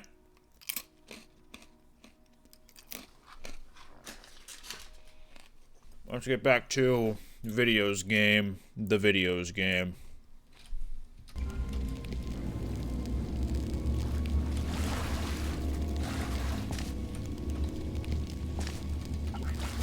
While making Portal 2, we explored our way through vast quantities of reference material. Inspirations included photos of NASA's Apollo and Shuttle programs, CERN's particle accelerators, both modern and obsolete, industrial robots, derelict Soviet space shuttles, overgrown temples, Brussels metro stations, seedy American motels, junkyards filled with rocketry equipment, Chinese apartment blocks under construction, Polish shipyards, neutrino detectors deep underground in nickel mines, corporate headquarters from a variety of eras, commercial nuclear reactors, experimental fusion reactors, rain-sodden book depositories in Detroit, peculiar cameras, forgotten space probes, you name it. There's a lot of things to reference, but I mean, I can see all the reference material that they're talking about just in this area alone.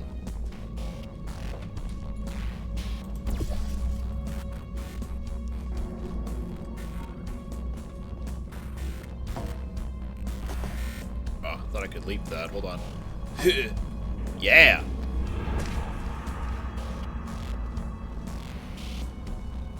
Several years ago, these were limestone caverns. They were really glistening floors because the textures didn't load. I think I mentioned this last year too. But it was real whack. I'm glad at least the textures are here now.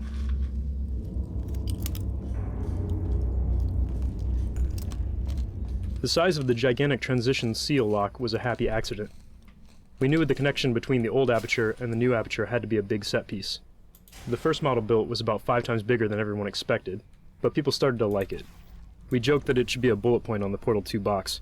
Features the biggest door in games ever. We decided it would be fun to play with the player's expectations, and put a puny-looking door behind it, along with a few small props. Yeah, that is a really good joke. I think it lands pretty well. The huge vault does open. You can barely see what's inside. I think it's gonna be containing like a deep something or other. Like a tunnel or something. But no, it's just a wall with a door, a push door. Like, the joke lands really well. Especially if you don't see it coming.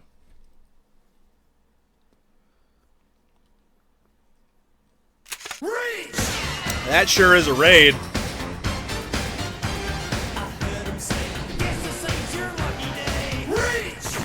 Dang, okay. What if I push this button?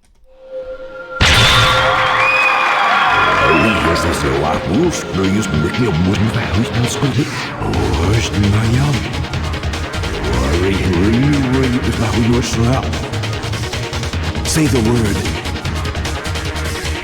Henshin!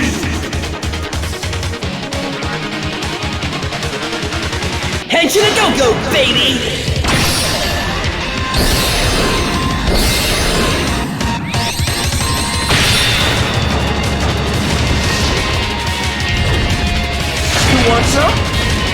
will come and get it.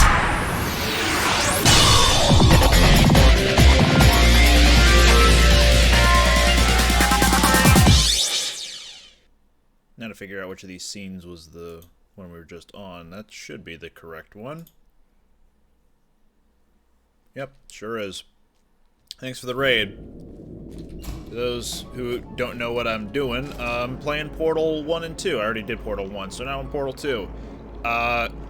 It's a tradition every new year for me to just play both Portal games. It's been a thing for me for several years, and I've been streaming them for the past like 4 or 5. But yeah, it's been fun. And this current run of Portal 2 is something I haven't done much of before, which is playing through with commentary mode in. The lake map marks a total reset to the aesthetics and scale of the environments up to this point in the game. You come into the underground cave compressed, and as you progress further into the map, your eye is drawn upwards by the elevator tower, sparking cables, falling debris, and finally the test spheres, which recede vertically into nothingness. This looking upwards gives the player a sense of the vastness of Aperture before GLaDOS, and a visual sense of the daunting climb they will have to make to get back to Wheatley. The open areas encourage the player to explore their surroundings and take a break from the intensive puzzle solving of the test chambers. Can't remember if we can like interact with the vitrified test chambers that don't have any dialogue with Cave Johnson. I don't think you can, or at least I don't think they count towards that one achievement. Pull the lever!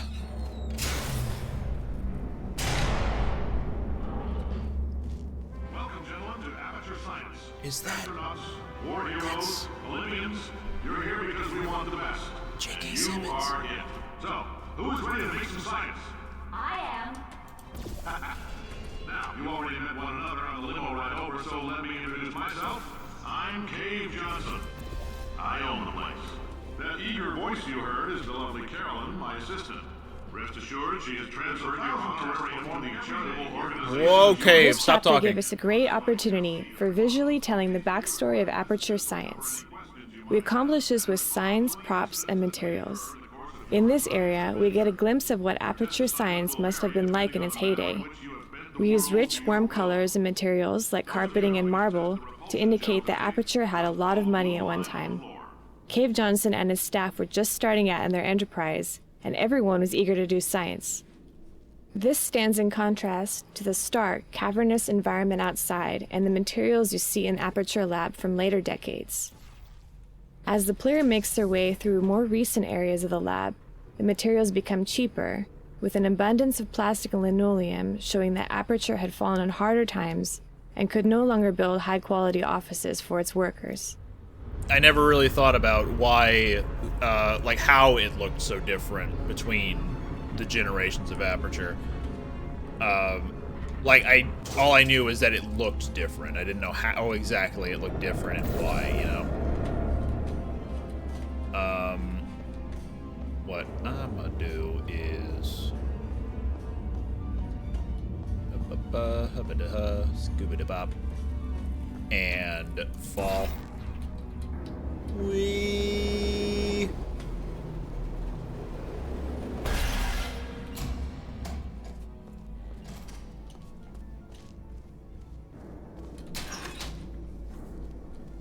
Pumping the station.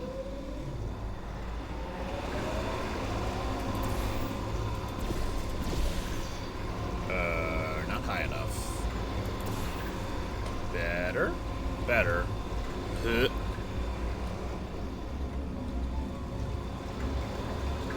They say great science is built on the shoulders of giants. Not here. At Aperture, we do all our science from scratch. No hand-holding. Or you really gotta scratch the science itch. There we go.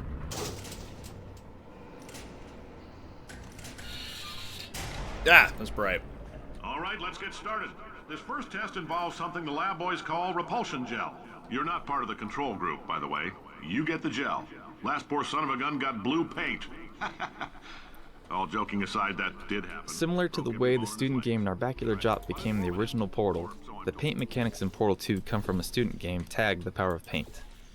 The repulsion gel in Portal 2 is modeled after the bounce paint from Tag, but was redesigned to fit better within Portal. The original bounce paint always bounced the player at a fixed height and activated whenever the player touched the paint. We changed the repulsion gel to reflect the player's velocity such that they will bounce back up to the height that they fell from. This mechanic lends itself better to puzzles involving portals because players have to think about gaining and preserving height. We also changed the repulsion gel to only activate if the player jumps off of or falls onto the gel. This was done because players would often accidentally walk onto repulsion gel that they didn't see and then trigger an unwanted bounce. This was a particularly nasty problem in Portal 2 because the player couldn't get rid of paint once it was applied, whereas in Tag the player can erase paint at any time they want.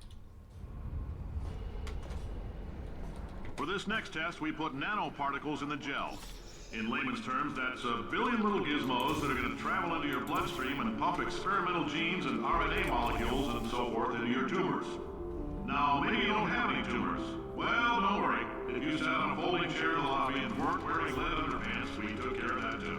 We had to come up with old-looking versions for all the important gameplay props, such as button panels, doors, cubes, basically everything the player could interact with. We came up with this fictional character, Janitor Bob. He'd be the guy who had to maintain all of old Aperture. A guy who doesn't understand anything about science, but can fix everything with duct tape and a screwdriver. He would use everything he could get his hands on. The result might not look pretty, but it would work. So whenever we got stuck designing props for Chapter 3, we'd ask ourselves, well, how would Bob build it? I like that idea that they made up another character that's just as invisible to the player as Doug Ratman.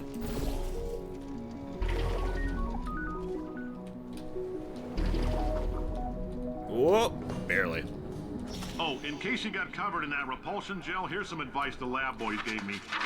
Do not get covered in the repulsion gel. Sound we advice. haven't entirely nailed down what element it is yet, but I'll tell you this, it's a lively one, and it does not like the human skeleton.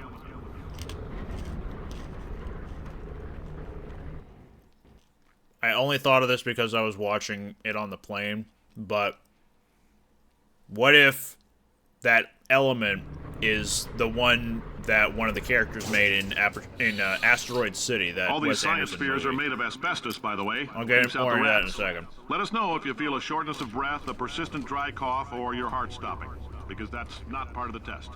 That's asbestos. Good news is the lab boys say the symptoms of asbestos poisoning show a median latency of 44.6 years.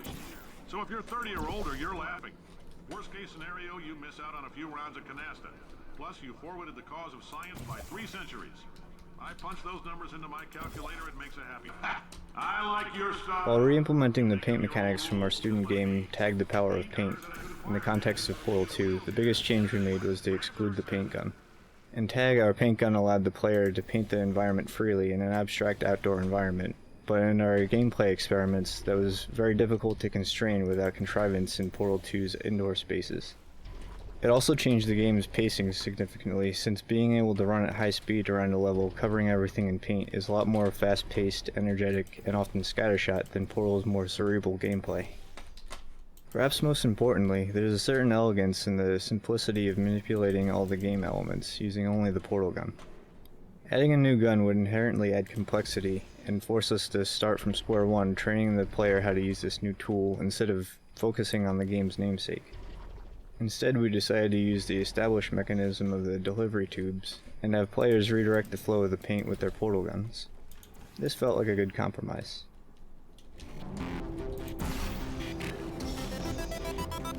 Okay, so Asteroid City. Never mind. The coffee we gave you earlier had fluorescent calcium in it so we can track the neuronal activity in your brain. There's a slight chance the calcium could harden and vitrify your frontal lobe. Anyway, don't stress yourself thinking about it. I'm serious. Visualizing the scenario while under stress actually triggers the reaction. Alright, so Asteroid City, one of my favorite movies that came out in the past year. Wes Anderson, though, so if you don't know any other Wes Anderson films, I wouldn't really recommend it. It's a very artistic film. only in that every shot is so, like, planned and unique by comparison to other, like, Hollywood films. There are frames of art within the frames, if that makes sense. So, like, in the frame of the movie that you're watching, you can also have, like, a square-shaped window where a whole other scene is happening, but outside of that square, there is also a scene for you to look at there. Stuff like that. I really liked it personally. Anyway, one of the characters in it is getting an award for, like, junior science fair or whatever, and this kid synthesized, I think she synthesized an alien element that will be added to the periodic table later that year, which was in, like, the 1950s or whatever. Old Aperture, I think, takes place in, like, 1930s, 1950s, somewhere in that ballpark. It's a pretty big ballpark, all things considered, but I don't remember exactly when it happens. Maybe the element that does not like the human skeleton could be the same element that this kid discovered in Asteroid City. If the timelines match up, then maybe that could be a fun little coincidence. But that's all it would be. It would be a coincidence, not necessarily planned to say, yeah, Asteroid City, which came out in 2023, and Portal 2, which came out in 2011, or, yeah, I think that's correct. 2010, maybe. They all, like, they both have similar theming, writing, inspiration. That's the one I'm going for. No, but yeah, it's a good movie. I like it, but if you haven't seen Wes Anderson films, you may not really enjoy it. Now, if you're part of control group Kepler-7, we implanted a tiny microchip about the size of a postcard into your skull. Most likely you've forgotten it's even there. But if it starts vibrating and beeping during this next test, let us know. Because that means it's about to hit 500 degrees, so we're going to need to go ahead and get that out of you pretty fast. I'm telling them, keep your pants on. All right, this next test may involve trace amounts of time travel. So, word of advice, if you meet yourself on the testing track, don't make eye contact. Lab boys tell me that'll wipe out time. Entirely. Forward and backward. So, do both of yourselves a favor and just let that handsome devil go about his business. Say a character is on a subway train and outside the window someone gets robbed outside. Something like that. Like, there are scenes happening within scenes, if that makes any sense whatsoever.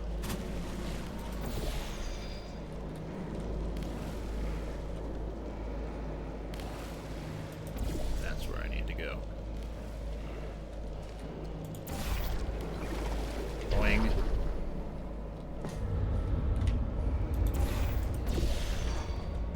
If you're hearing this, it means you're taking a long time on the catwalks between tests. One of the things that the student game Tag the Power of Paint and they're really didn't mentioning allow tag a was lot, painting of other objects, since this would have been too trivial in that game. In Portal 2, however, moving paint around became a puzzle in and of itself, so we began to create puzzles that depended on painting objects. Bouncy boxes and turrets were an obvious choice, and adding this mechanic extended our toolbox to include objects whose basic properties of movement could be changed by the player.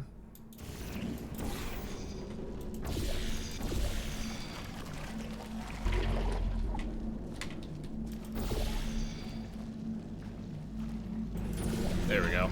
Science isn't about why, it's about why not. Why is so much of our science dangerous? Why not Mary save science? I should just put my JPEG of why not on a Stream Deck button, and anytime someone or something says why not, I just flash it. You're doing fine. Yes, you. Box your stuff. Out the front door. Parking lot. Car. Goodbye. J.K. Simmons was a good casting choice for Cave Johnson, I think. Excuse me, he was a fantastic casting choice.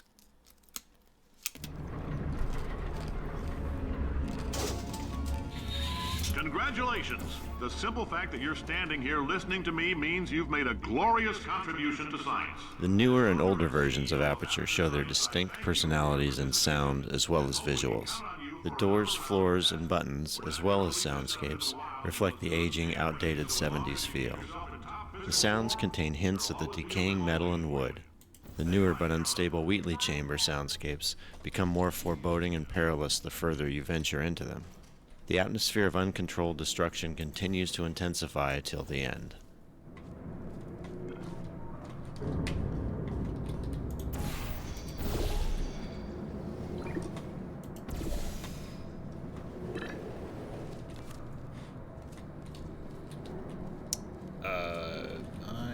What am I missing?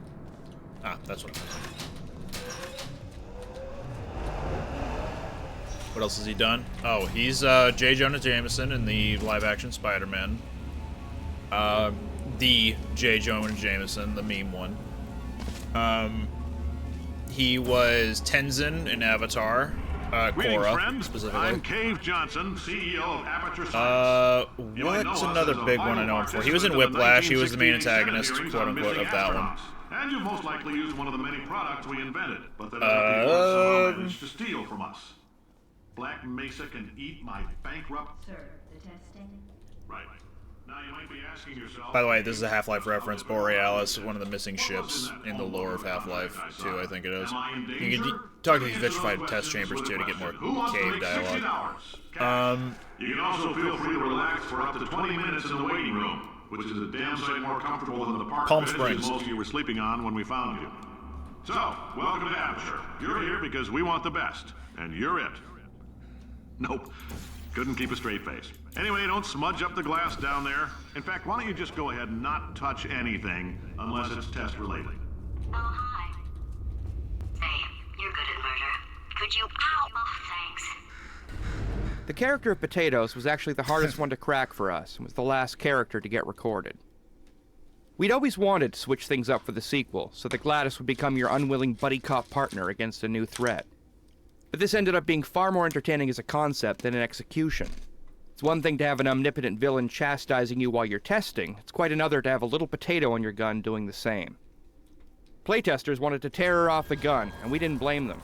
So we were faced with the unsettling prospect of making dry, robotic supervillain GLaDOS more human and relatable. This ended up being one of the hardest writing jobs in the game.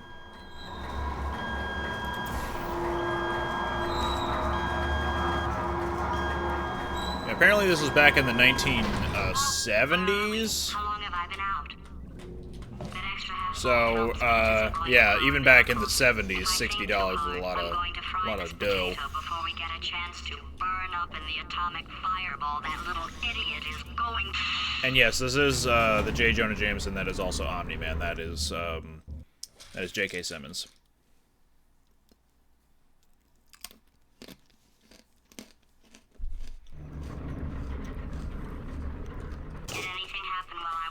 The testing area is just The up... character of Carolyn came about because we wanted somebody for Cave to play off of.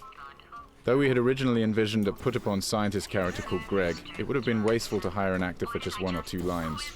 Instead, we hit upon the idea of economizing by using GLaDOS actor Ellen McLean. Out of nowhere, we suddenly had an opportunity for a GLaDOS origin story. Bum bum bum.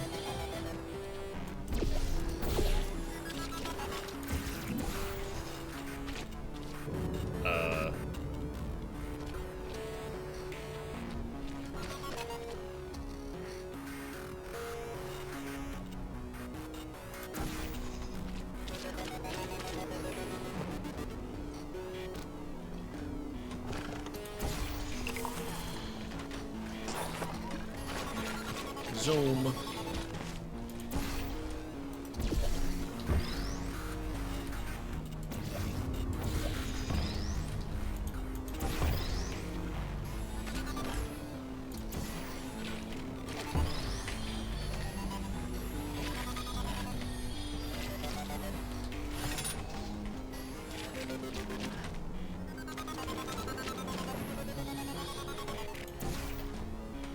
Was this another tag-related, idea? I assume it is.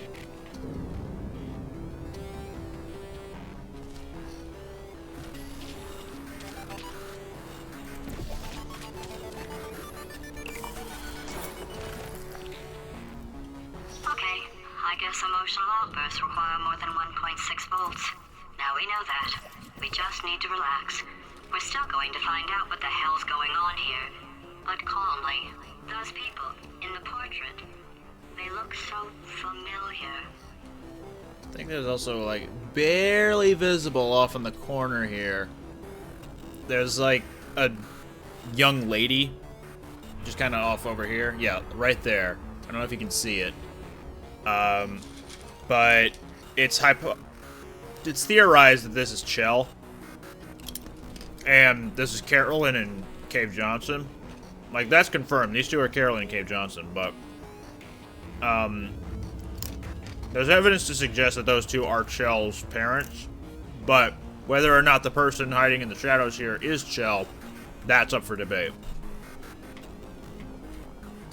The person in the photograph hidden in the shadows doesn't look any older than, like, teenage years, which implies that at the time of that photo being taken, Chell was already a teenager, which doesn't sound totally right to me.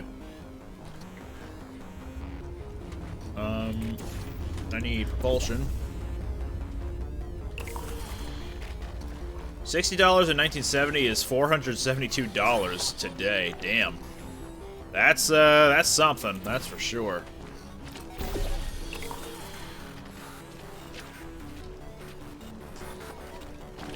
Here I go.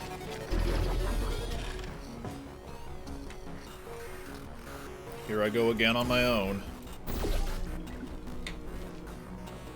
Okay, so blue portal is out right here.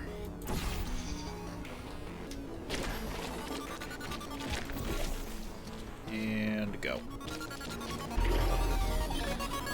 Great job, astronaut, war hero, and/or Olympian. With your help, we're gonna change the world. This on? Hey, listen up down there. That thing's called an elevator, not a bathroom. I swear I know him.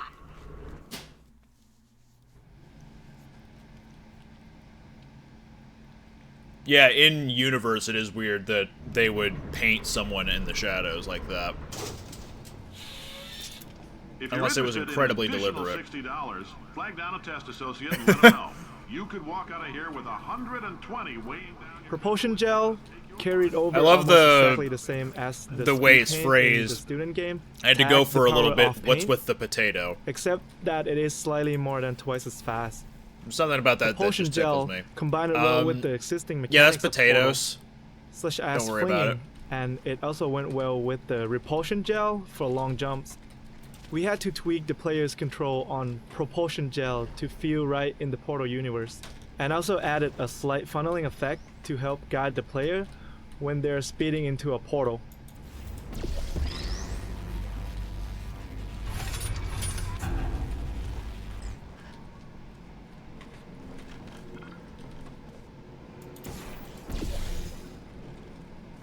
I need repulsion gel right down yonder. Sploosh it a little bit more. Do this.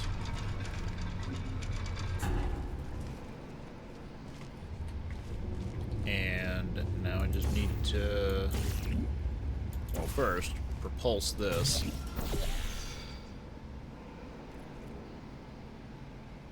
And then I need to be over there.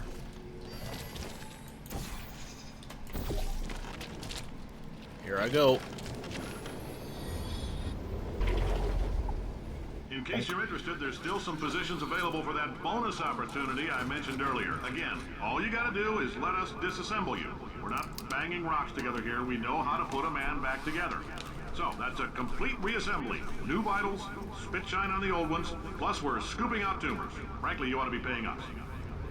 This era of Cave Johnson is definitely, like, less patient with the new applicants to the testing process, and there's definitely a lot more belittling of them. Thank you. I can't believe mostly because of his loss of money throughout the whole process, I'm pretty sure. You've made some real contributions to society for a change, and for that, humanity is grateful. If you had any belongings, please pick them up now. We don't want old newspapers and sticks cluttering up the building. For many of you, I realize $60 is an unprecedented windfall, so don't go spending it all on I don't know, Carolyn, what do these people buy? Tattered hats? Beer? Dirt? He's a lot more, I guess, I don't really want to use the word savage, but he's not as okay with working with them. Why do I know this woman? Did I kill her? Or... Oh my god. Look, you're doing a great job. Can you handle things for yourself for a while? I need to think.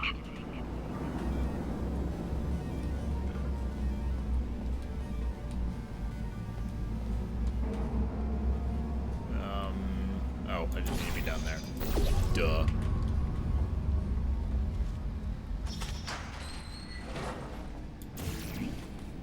Come on, there you go.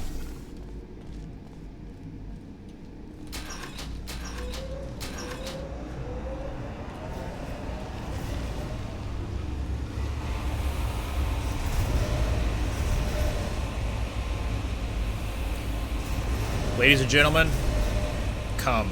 Excellent!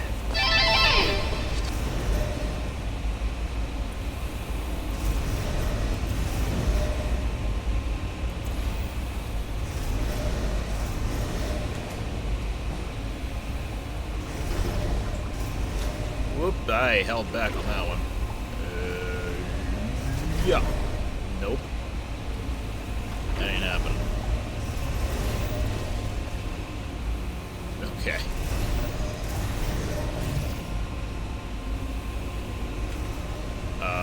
Trying that again. Here I go. Yep.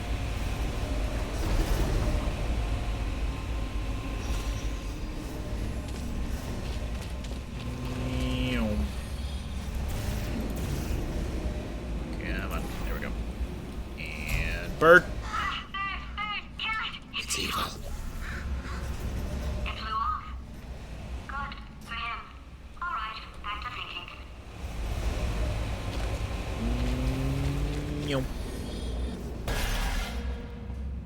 Welcome to the Enrichment Center. Since making test participation mandatory for all employees, the quality of our test subjects has risen dramatically. Employee retention, however, has not. As a result, you may have heard we're going to phase out human testing. There's still a few things left to wrap up, though.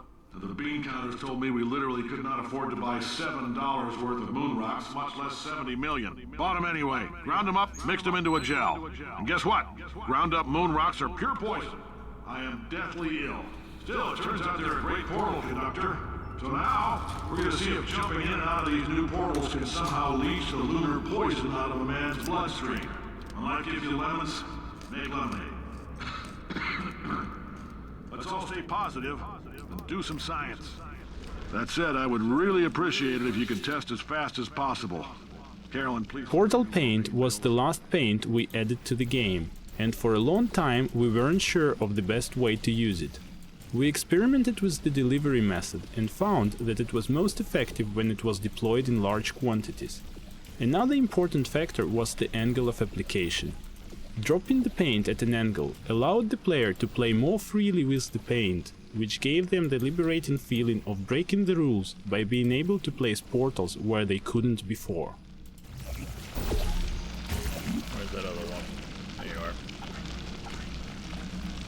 Come on. Can I not? That's a shame.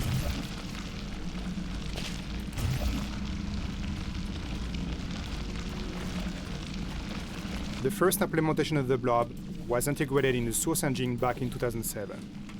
Over the years, the code has been significantly optimized, but was still way too slow to run on game consoles. The blob was a key feature of Portal 2, even though we didn't know if we could make it work for consoles. In summer 2010, we were still considering using a completely different tech for consoles, one that would certainly not look as nice. On the 360, even with a very low quality blob, we were barely within a performance budget. But we really wanted to have the same high quality blob among all platforms. Meanwhile, the code was poorly suited for PS3 SPU. We ended up rewriting all the blob code, so it would take better advantage of multiple cores on SPUs, giving us quality blobs on all platforms while staying within performance and memory constraints.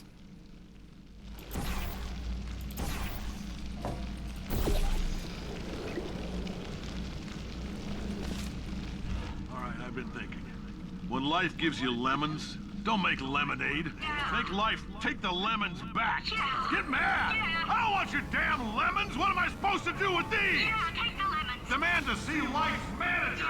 Make life rue the day and thought it could give Cave Johnson lemons. Do you know who I am? I'm the man who's gonna burn your house down with the lemons. I'm gonna get my engineers to invent a combustible lemon that burns your house down. The point is, if we can store music on a compact disc, why can't we store a man's intelligence and personality on one? So I have the engineers figuring that out now. Brain mapping, artificial intelligence. We should have been working on it 30 years ago. I will say this, and I'm gonna say it on tape so everybody hears it 100 times a day. If I die before you people can pour me into a computer, I want Carolyn to run this place. Now she'll argue. She'll say she can't. She's modest like that, but you make her. Yeah, put her in my computer. Missed some lore there, but he was basically saying, yeah, put Carolyn into the computer. Put her into my computer. GLaDOS. I know things look bleak, but that crazy man down And she doesn't even realize it. take these lemons. We are going to The launch fool. right back upstairs and make him put me back in my body. And he'll probably kill us because he's incredibly powerful and I have no plan. Well, I'm not going to lie to you. The odds are 1,000,000 to 1, and that's with some generous rounding. Still though, let's get mad. If we're going to explode, let's at least explode with some dignity. I'm doing this wrong. Hold on.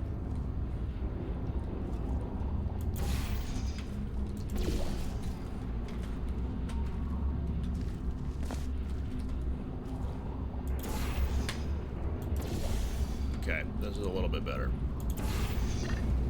There we go.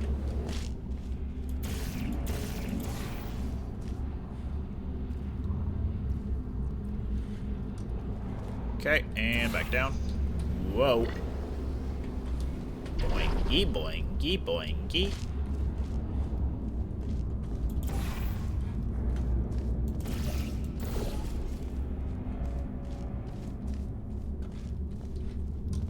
I didn't need to do that.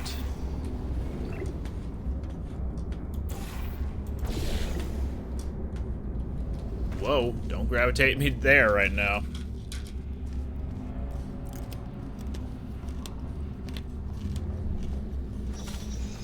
With the gel sounds for Portal 2, we wanted to create something whimsical that would add to the player's enjoyment of the mechanics, without crossing over the line into ludicrousness.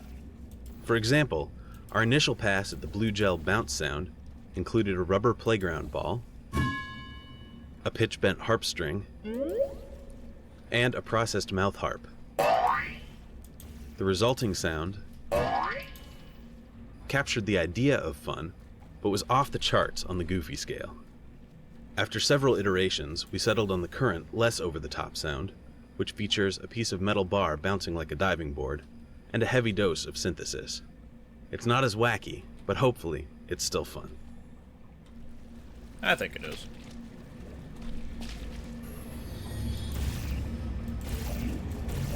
Okay, I can't place that anymore, because I done goofed it.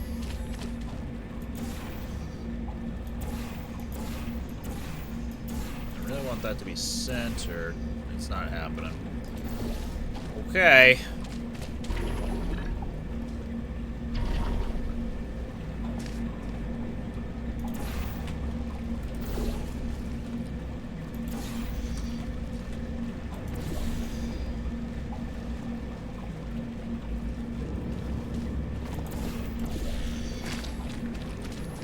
And off we go.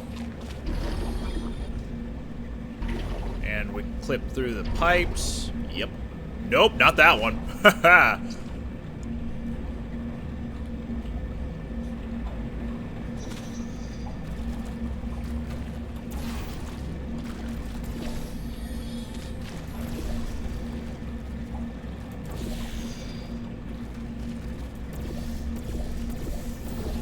Can we possibly. There we go. One moment. Okay, now that's centered.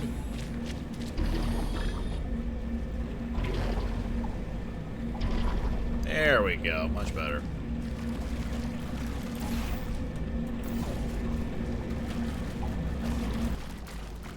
Suddenly everything feels so quiet. Anyway.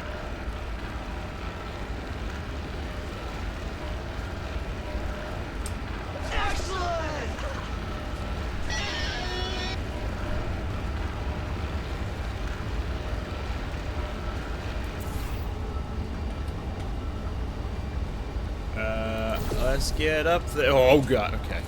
Always scares me. And we gotta get up there, so... Yeet. And now even more quiet. Why is it so damn quiet? I need to get up there, so... Where do I gotta leap from?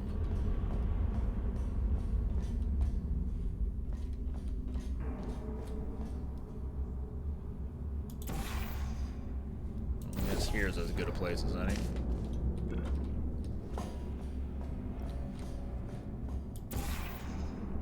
Time to leap. Wait, I've got an idea. That poster. Go look at it for a second, would you? Paradoxes. No AI can resist thinking about them. I know how we can beat him. Up.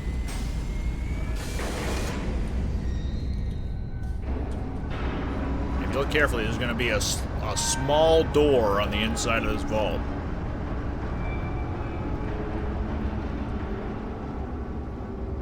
See? You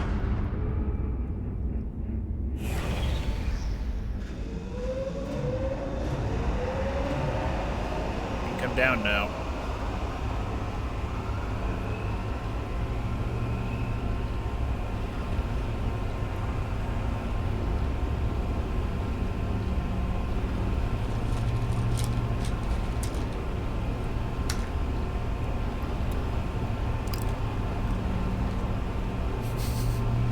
You know what they call pump in Spanish? El pump.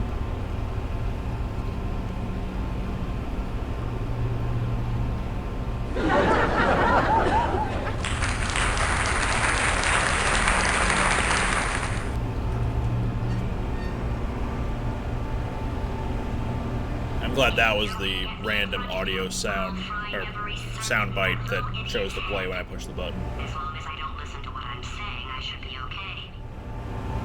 Probably.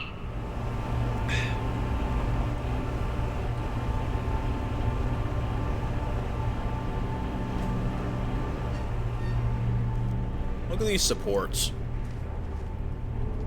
You'd think that with them in the spring shape that, you know, you push down, they'd have some, like, recoil. But, I don't know. I don't really know. They don't seem like they'd have much recoil.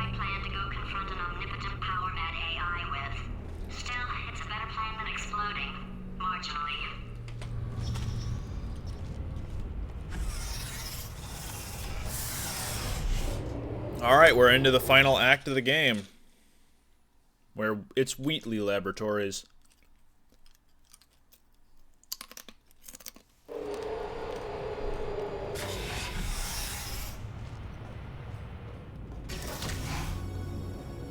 For God's sake, your boxes with legs. It's literally your only purpose. Walking onto buttons. How can you not do the one thing you're designed for? Try to get us down there.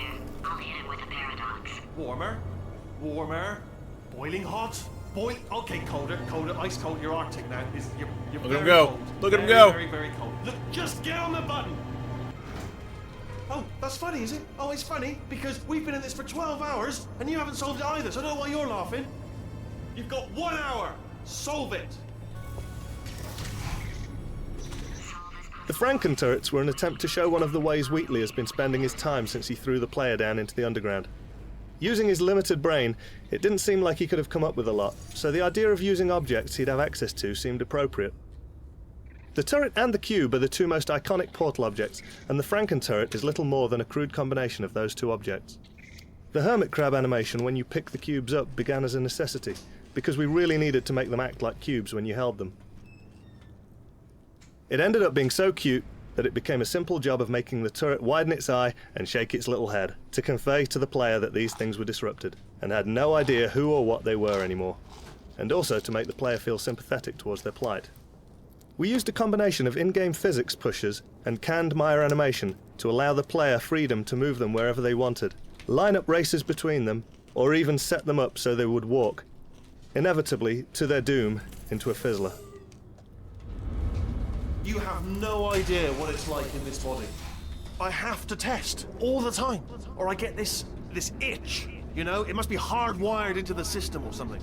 Oh, but I tell you, when I do test, oh man alive, nothing feels better. It's just, that's what I've got to test. That's what I've got to test. So you're gonna test, and I'm gonna watch, and everything is gonna be just.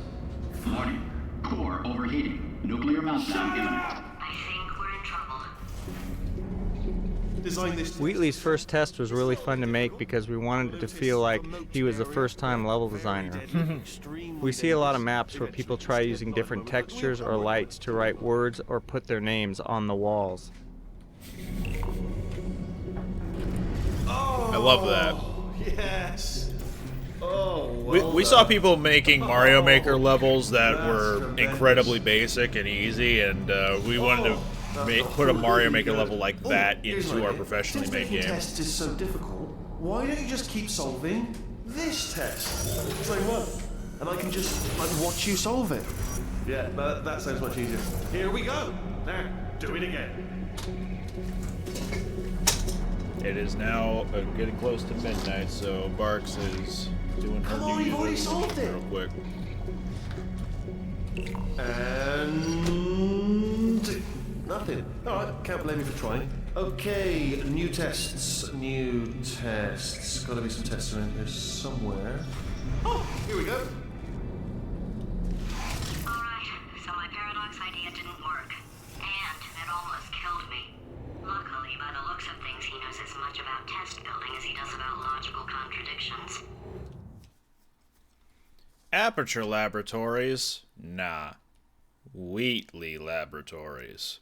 It shouldn't be hard to stay alive long enough to find him.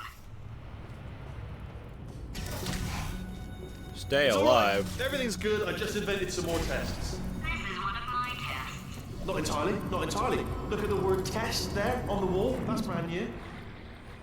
Once again, Mario Maker level. Where are my dude? There, my dude. Can I get him from here, or do I have to be clever about it?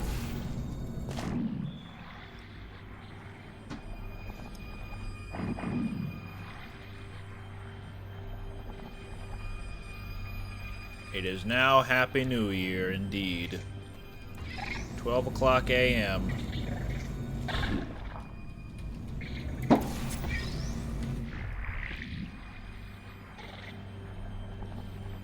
Definitely see the fireworks out there. You go over there and up into there.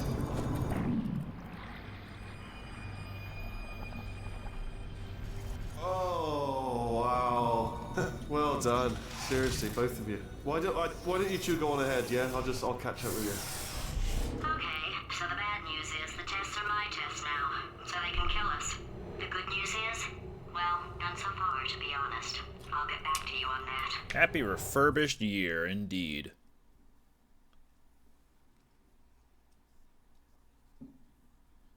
I'd love to help you solve the tests, but I can't. Sorry. You're on your own.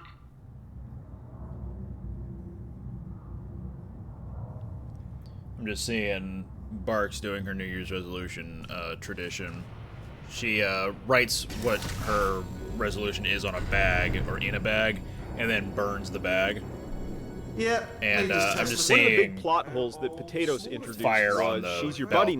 now, she's got the same Or, like, goals the as light of you, fire so on the why balcony. isn't she helping you solve the test? The real answer is obviously that if she did help you solve the test, there'd be no game left. One solution we came up with was for the bird from Act 3 to keep swooping in and pecking bits of her off your gun. As the bird kept eating the part of her that knew how to solve the test, Potatoes would actually get dumber over time. For technical reasons, this ended up being impossible to execute, so we ended up finding another solution. Some of us, though, will always have a place in our heart for the bird solution. Man, the bird solution would have been fun to pull off if possible, but maybe they're saving that for Portal 3. Oh, yes. Well done. Thanks. All we had to do was pull that lever. What? Well, no, you pressed the... Ah! I know we're in a lot of trouble and probably about to die, but that was worth it.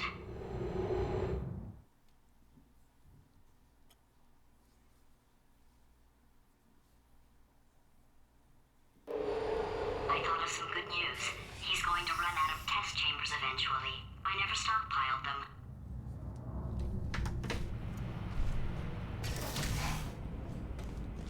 I'm coming, don't start yet, don't start yet. You are not going to believe this. I found a sealed off wing, hundreds of perfectly good test chambers, just sitting there, filled with skeletons, shook them out, good as new. Skeletons. Right, I guess I did stockpile some tests. Fun fact, GLaDOS' voice actress is also the voice actress for the announcer in Team Fortress 2. And A very there we iconic go. voice in Be honest, you can't even both tell, games, can you? honestly. Seamless. There? Sure.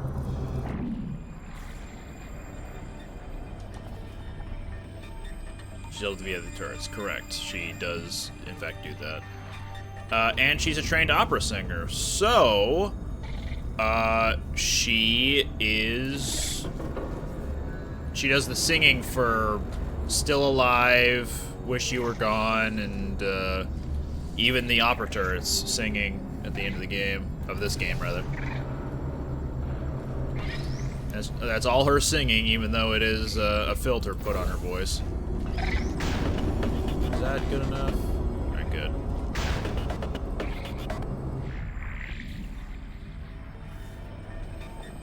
Push it on over here. There you go.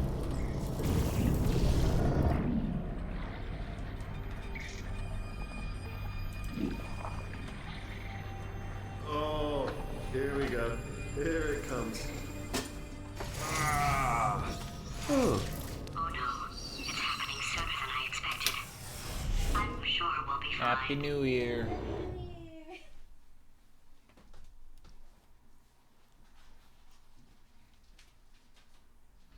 You going back to bed? Probably nothing. Keep testing Okay. while I look for a way out. Alright, so that last test... Finding the right balance for evil Wheatley was difficult, because we still wanted him to be the bumbling idiot from the first half of the game. But at the same time, there had to be some sense that he was dangerous now. Otherwise, there wasn't much tension for the big finale. Fortunately, Stephen Merchant did a great job of intercutting funny bumbling Wheatley with occasional outbursts of power-mad villainous Wheatley. It's terrible, but just work with me. Stephen Merchant, who is not necessarily a voice actor, he's primarily a stage actor. I am not a moron! Just do the test. Just do the test. Ah, it's not enough! If I'm such a moron, why can't you solve a simple test? I might have pushed that moron thing a little too far this time. Is this the one where he starts playing classical music and was flipping pages? Well, okay, maybe I used stage actor, or said stage actor when I meant to say, like a live action actor. I don't know if he actually does stage work, but he is in live productions, live action productions, more than he is video games. So stuff like he was in Good Place. He was a primary character in the Ricky Gervais show. what's another big one he's in? He had a small role in Hot Fuzz. Hold on one second. I don't know of any other big ones off the top right What was that? There was nothing. There was nothing. He was in Tooth Fairy. Is that Vin Diesel or The Rock? He was in. Yeah. Okay. Was that like a big role for him? No. I guess he's most known for a Ricky Gervais show, though. Oh well, Google could probably help out there.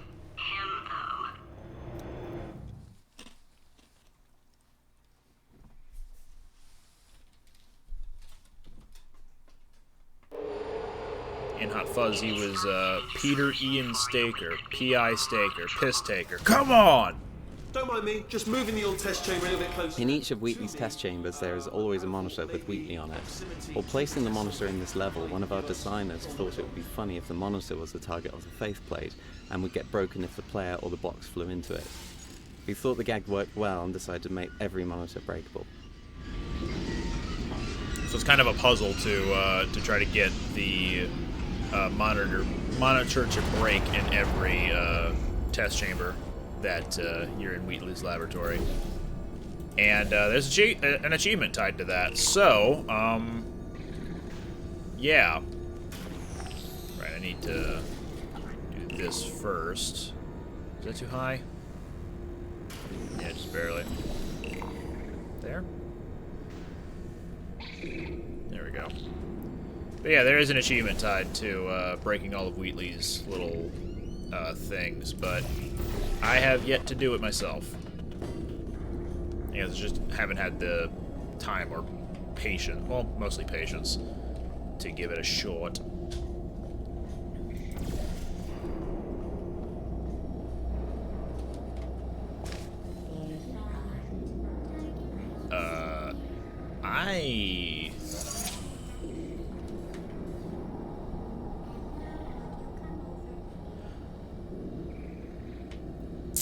That's right, okay.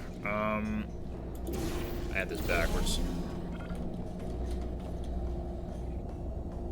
No worries, it's all good.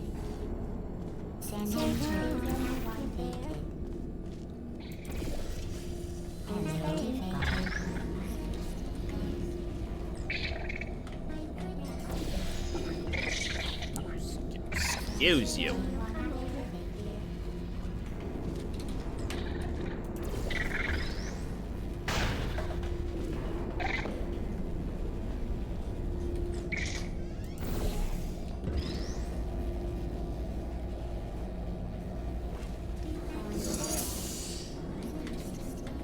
Are you absolutely sure you're solving these correctly? I mean, yes, you solved it, but I'm wondering if maybe there's a number of ways to solve them, and you're picking all the worst ways. Wouldn't you know, as the test creator? Ah, what am I missing? Wheatley? Sir? Mr. Wheatley? Cream of Wheatley? I think he's getting desperate. This is not good. It's an understatement. The original layout of this chamber started out much more linear, essentially a sequence of rooms that the player had to progress through somewhat blindly, not knowing what the next goal might be until they got there. Early versions contained an extra puzzle beyond the reflector cube, but due to the linear path, it took players so long to get to it that they were confused about which elements were still relevant. This drove us to make the level non-linear. To make it easier for players to visualize the puzzle, we condensed the overall test space and moved the exit near the start. This helped the players see where they had to go and which objects would help them get there. Even then, it's still a little bit confusing.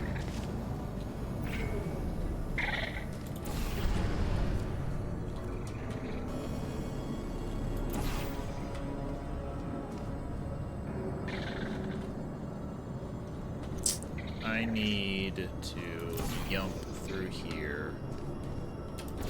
So...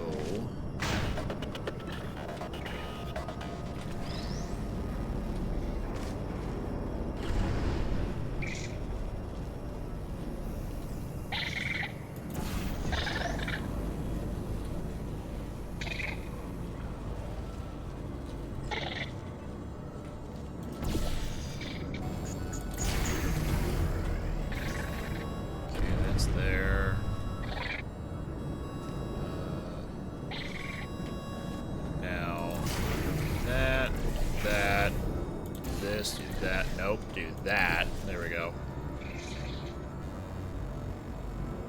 So how is that breakable?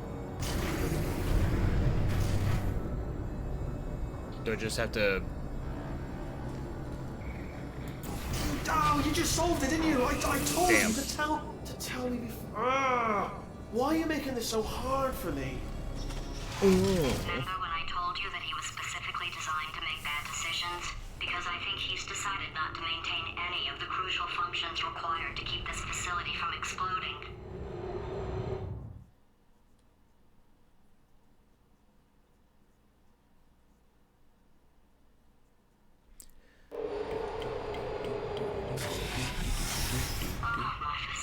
Man, 3 rooms of blue screen death, huh?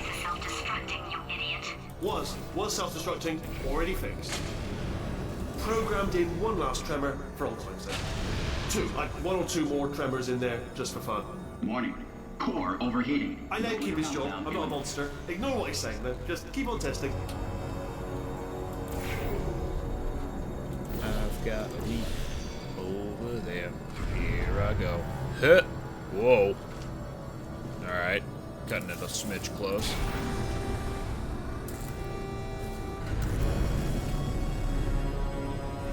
Forward weight, and boop. And boop.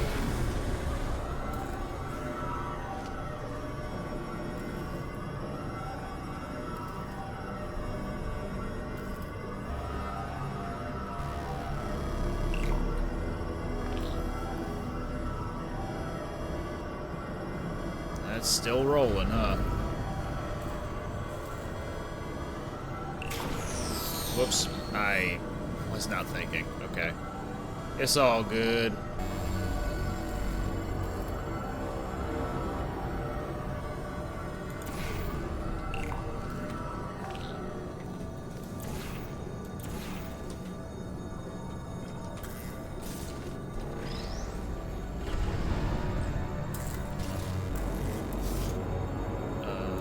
This again.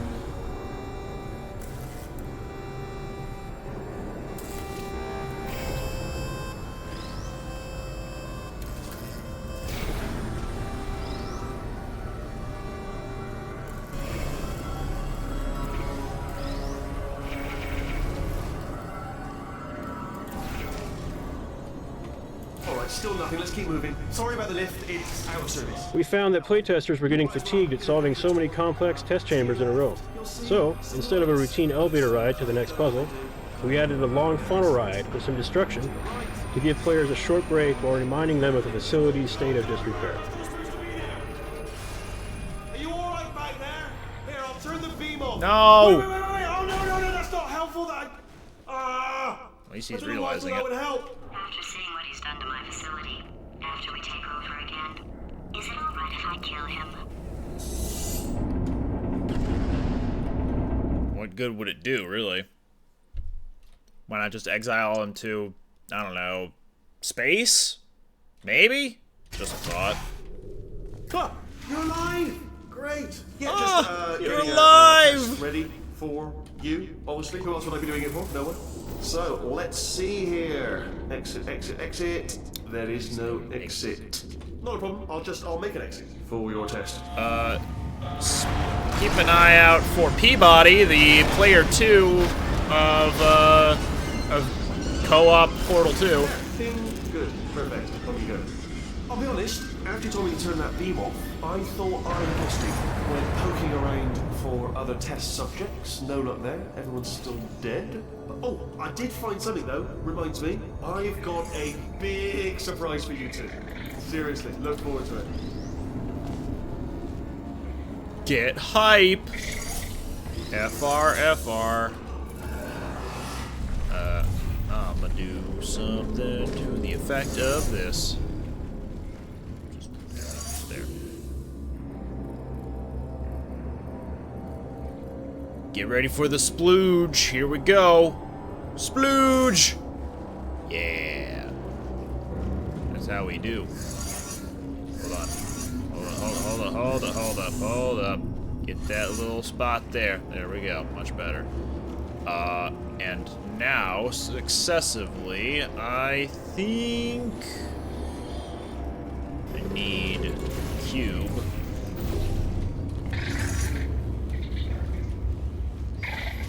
Cube, you stand right there. Be a good one now. I need that. I guess right here. Shoop.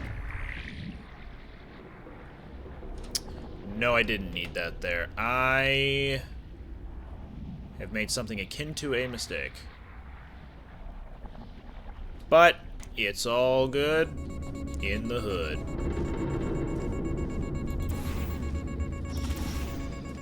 Boy, that sure is a sound.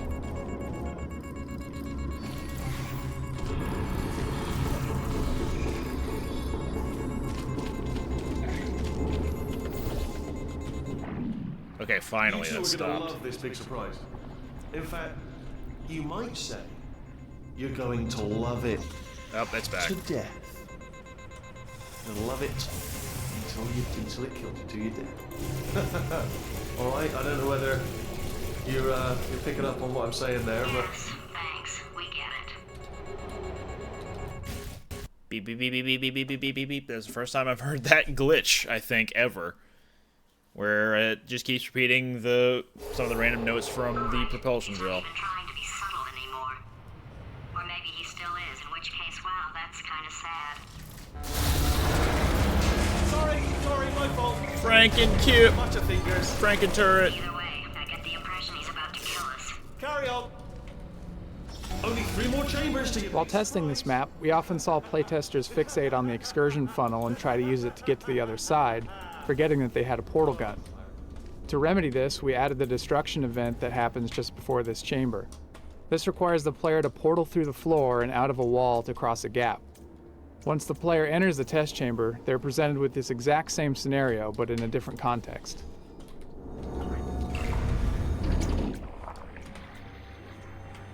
Okay, we got some repulsion gel coming our way. And if we stand on this button here, we reverse polarity. And once enough goes through to the other side, I need to do this. And then let it go. There they go. Ah, we're tying into some of the in-game lore there. Some Cave Johnson related lore. I now need to push into button, which permanently opens this up.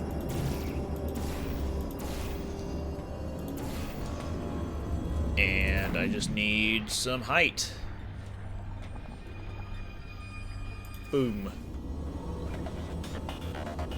Oh, you solved it? Good. Good one. Good for you.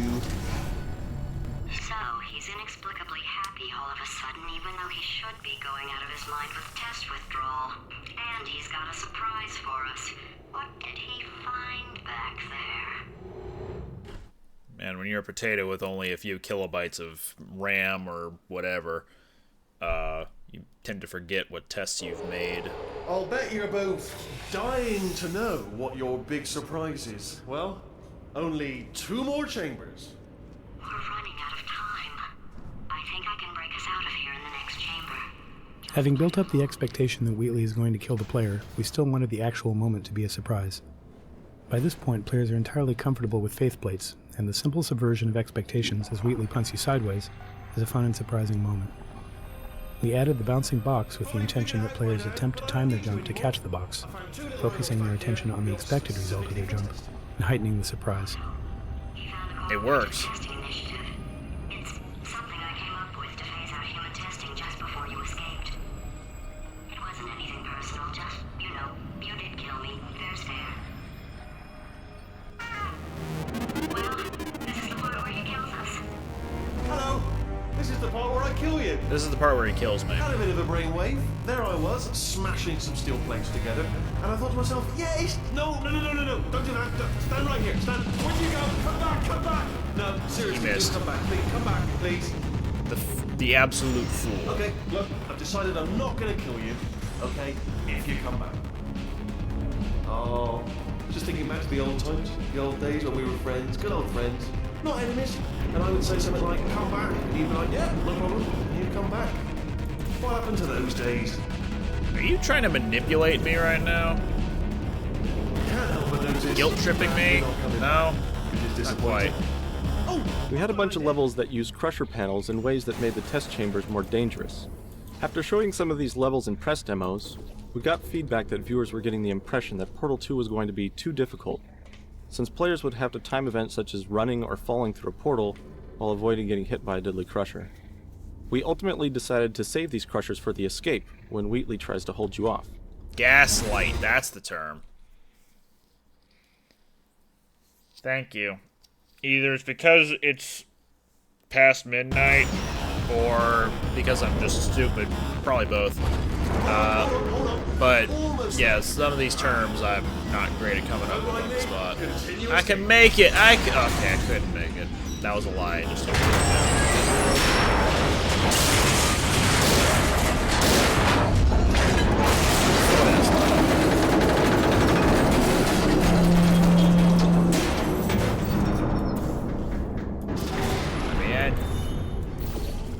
Death trap!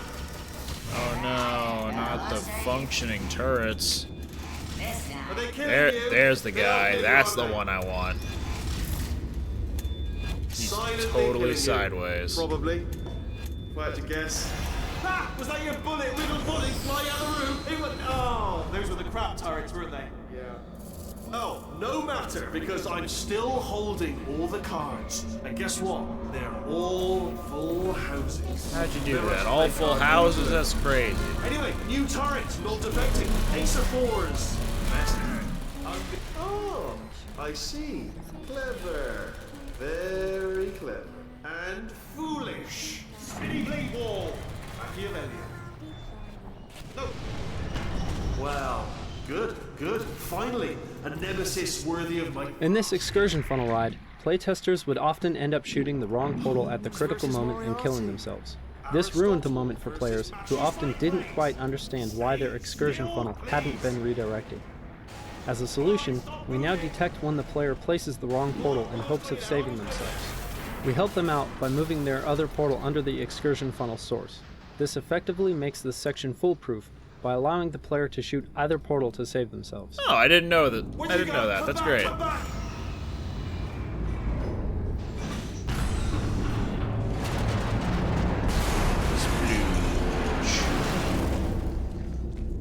Did something break back there?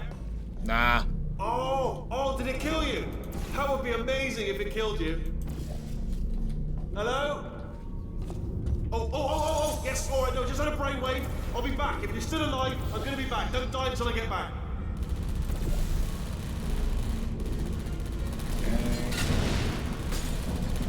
Alright. There? No. But it still got him. Look at him go. Those poor idiots. Oh. Well, anyway. I just need to get on over there. Up.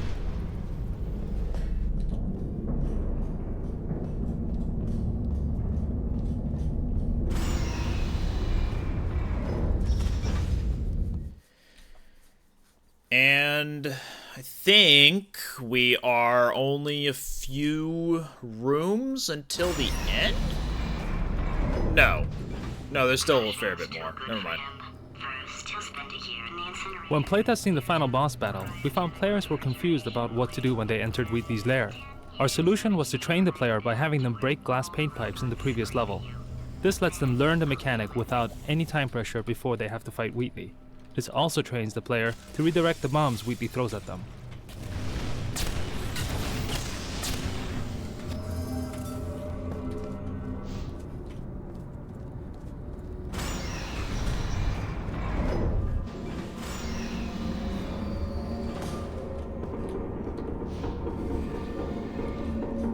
Is this another moment where Wheatley says the word Machiavellian? No. There we go. I want wanted to talk to you for a moment, if I may. I'll be honest, the death traps have been a bit of a failure so far for both of us. I think you'll agree. And you are getting very close to my lair. Lair. It's weird, isn't it? First time I've said that out loud. It sounds a bit ridiculous. Okay, I'll take that as a no then. Whoa, that fell apart.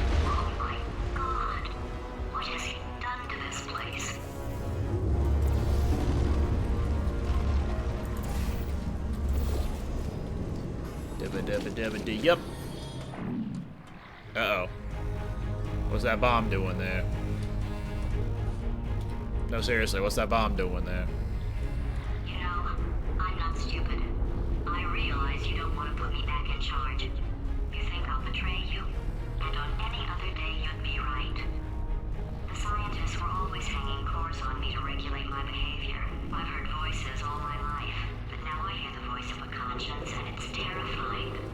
Because for the first time, it's my voice. Yeah, being a potato will do that to you. I think there's something really wrong with me. Yeah, you're a potato at the moment.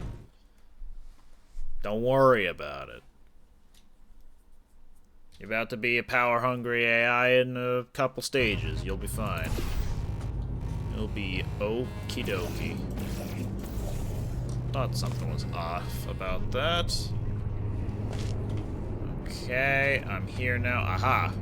There was a lot of debate over how to properly punish Wheatley at the end of the game. Killing him seemed too severe, given how much we'd grown to love the character. On the other hand, simply letting him out of the GLaDOS body with a slap on the wrist seemed unacceptably anticlimactic. Having him sucked out into space with a space sphere seemed like a happy middle ground that everybody could get behind. I agree. Look, even if you think we're still enemies, we're enemies with a common interest. Revenge. You like revenge, right? Everybody likes revenge. Well, let's go get some. Well, well, well. Welcome to my... Wheatley used to have different kinds of attacks, other than lobbing bombs. At one point, we tried attaching several turrets to him that he could point at you. This proved too punishing, however, and they were removed. We also tried crusher panels that Wheatley could try to smash you with. This, once again, proved too punishing, since players were focused on what Wheatley was doing and would often get hit by a crusher they weren't looking at. Also, Yeah, I think Wheatley's final boss fight is as menacing as it needs to be. It did not need to be any harder than what it is. I think it's fine. 3. Bomb-proof shields. 4D. Leading directly onto number 4. Bombs. I'm throwing at you. You know what? This plan is so good, I'm going to give you a sporting chance and turn off the neurotoxin. I'm joking, of course. Goodbye. Neurotoxin level at capacity in 5 minutes.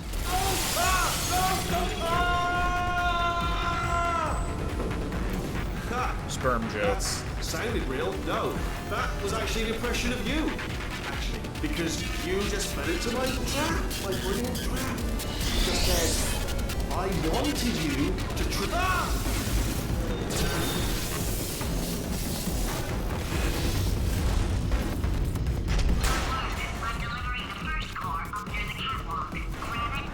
Space, space, I go to space. See it all. Space, go to space.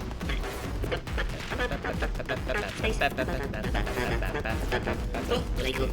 Here comes space cars. Here comes space cars. How many space cars? Space cars help. Better buy a telescope. Want to see me? Buy a telescope. Warning.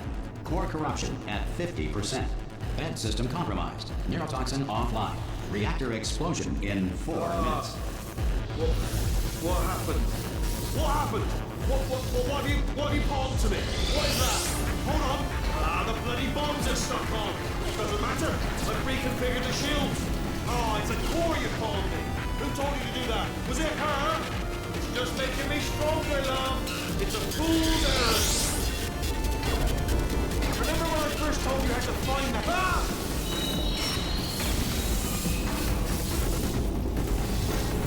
Okay, great. Here comes another core. Quick, what's the situation? Oh, hey, how you pretty lady? Name's Rick. Know you out having yourself a little adventure. What, are you fighting that guy? You got that under control? You know, because there's a lot of stuff on fire. Hey, countdown clock. And that is true. Situation's looking pretty ugly. Such a beautiful woman. if you don't mind me saying. Keep it in your processor, dude. Warning. Core corruption at 75%. Reactor explosion timer destroyed. Reactor explosion uncertainty emergency preemption protocol initiated. This facility will self-destruct in 2 minutes. Enough! I told you not to put these cores on, but you don't listen, do you? What? Ah! This one should do it.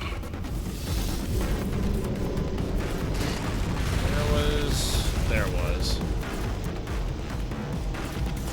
The Schrodinger's cat paradox outlines a situation in which a cat and a box must be considered, for all intents and purposes, simultaneously alive and dead.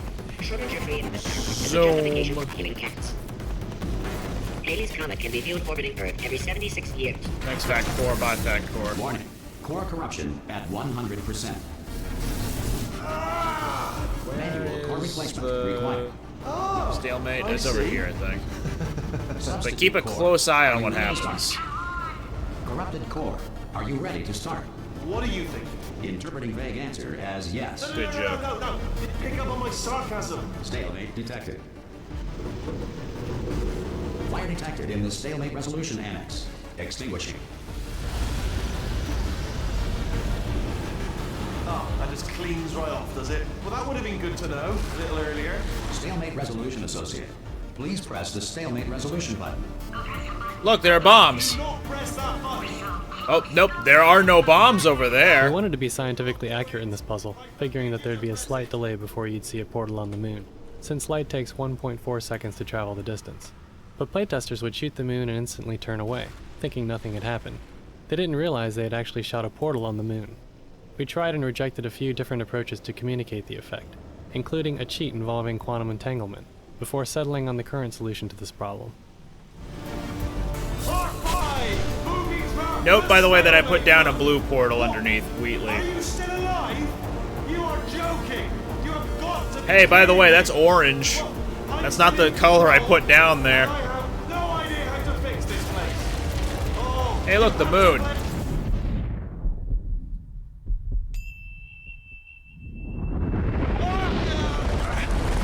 Oh no, not the commentary node.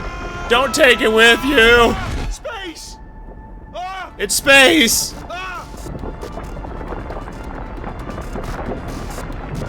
Let go. We're in space. Let go. Let go. I'm still connected. He's so happy. I can pull myself in. I can still fix this. I already fixed it, and you are not coming back. Oh no. Change your plans. Hold on to me. Tighter.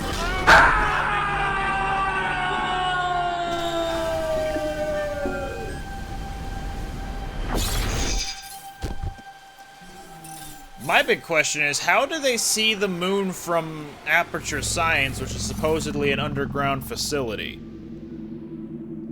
And I say supposedly in that, in this very next cutscene, at the very end of it, Chell gets ejected from the facility, and it's like ground level of a cornfield. Being Carolyn taught me a valuable lesson. So I thought you were my greatest enemy. it doesn't really make sense how they were able to see the moon from there. Unless Wheatley did bring down enough of the outer layer of the facility, you know. Carolyn, delete. Oh, well, Carolyn's dead. You know, deleting Carolyn just now taught me a valuable lesson. The best solution to a problem is usually the easiest one. And I'll be honest, killing you is hard. You know what my days used to be like? I just tested. Nobody murdered me, or put me in a potato, or fed me to birds. I had a pretty good life. And then you showed up, you dangerous, mute lunatic. So you know what? You win. Just go. GLaDOS definitely has a It's lot more been personality in this Don't come design back. than she did in Portal 1. Like, a lot more expressive, anyway.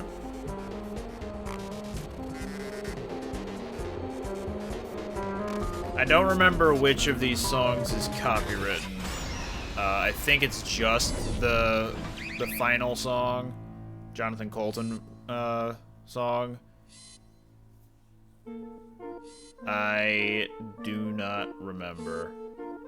I think last year I did mute this part. But I think we'll be fine. Yep, so anyway. Defective turrets, sideways turrets, poker turrets, I guess, I don't know. Some animal turrets. The great animal king is gonna show up here too. Look, there's big turret. We've seen them twice in the game so far, and now there's the third time. This is on McLean, GLaDOS / turrets / the announcer from TF2, doing the singing. I'm pretty sure. Yeah, check out Beast King in the back there.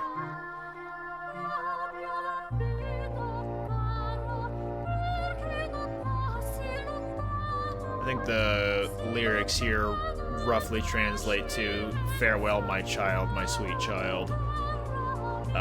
More evidence to suggest that Carolyn, the personality behind GLaDOS, does still see Chell, her daughter, as a child to look after and to nurture.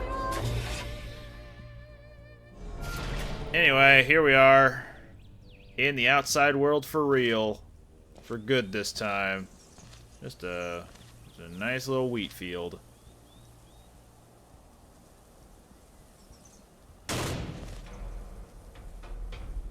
And a random shed in the wheat field. The companion cube! And we're just going to tab out, and we're going to mute the video game and pull out whistling.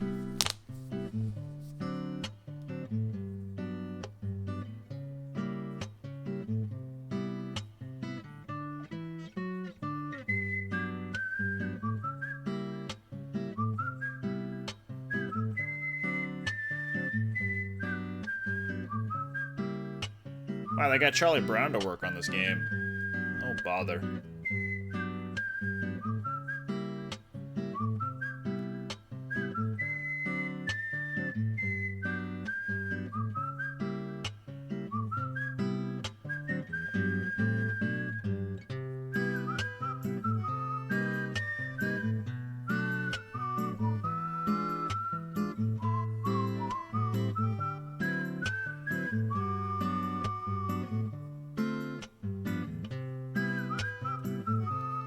I'll be disappointed if this Life is Beautiful from Deadly Premonition is actually copywritten too. That'd be pretty ironic.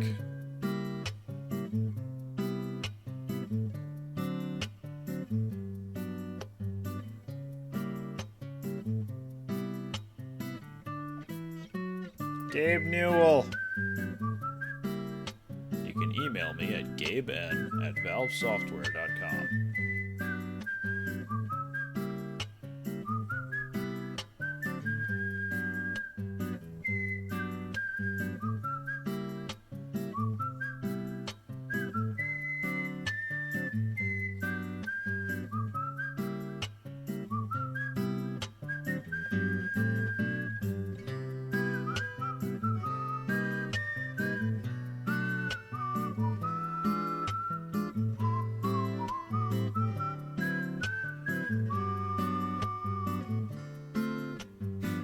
D. Bradley Baker, famous for voicing many creatures and other chirpy type characters. He's also Perry the Platypus. Alright, looks like we're done with the credits, so pause that nonsense and unpause that, or unmute that nonsense.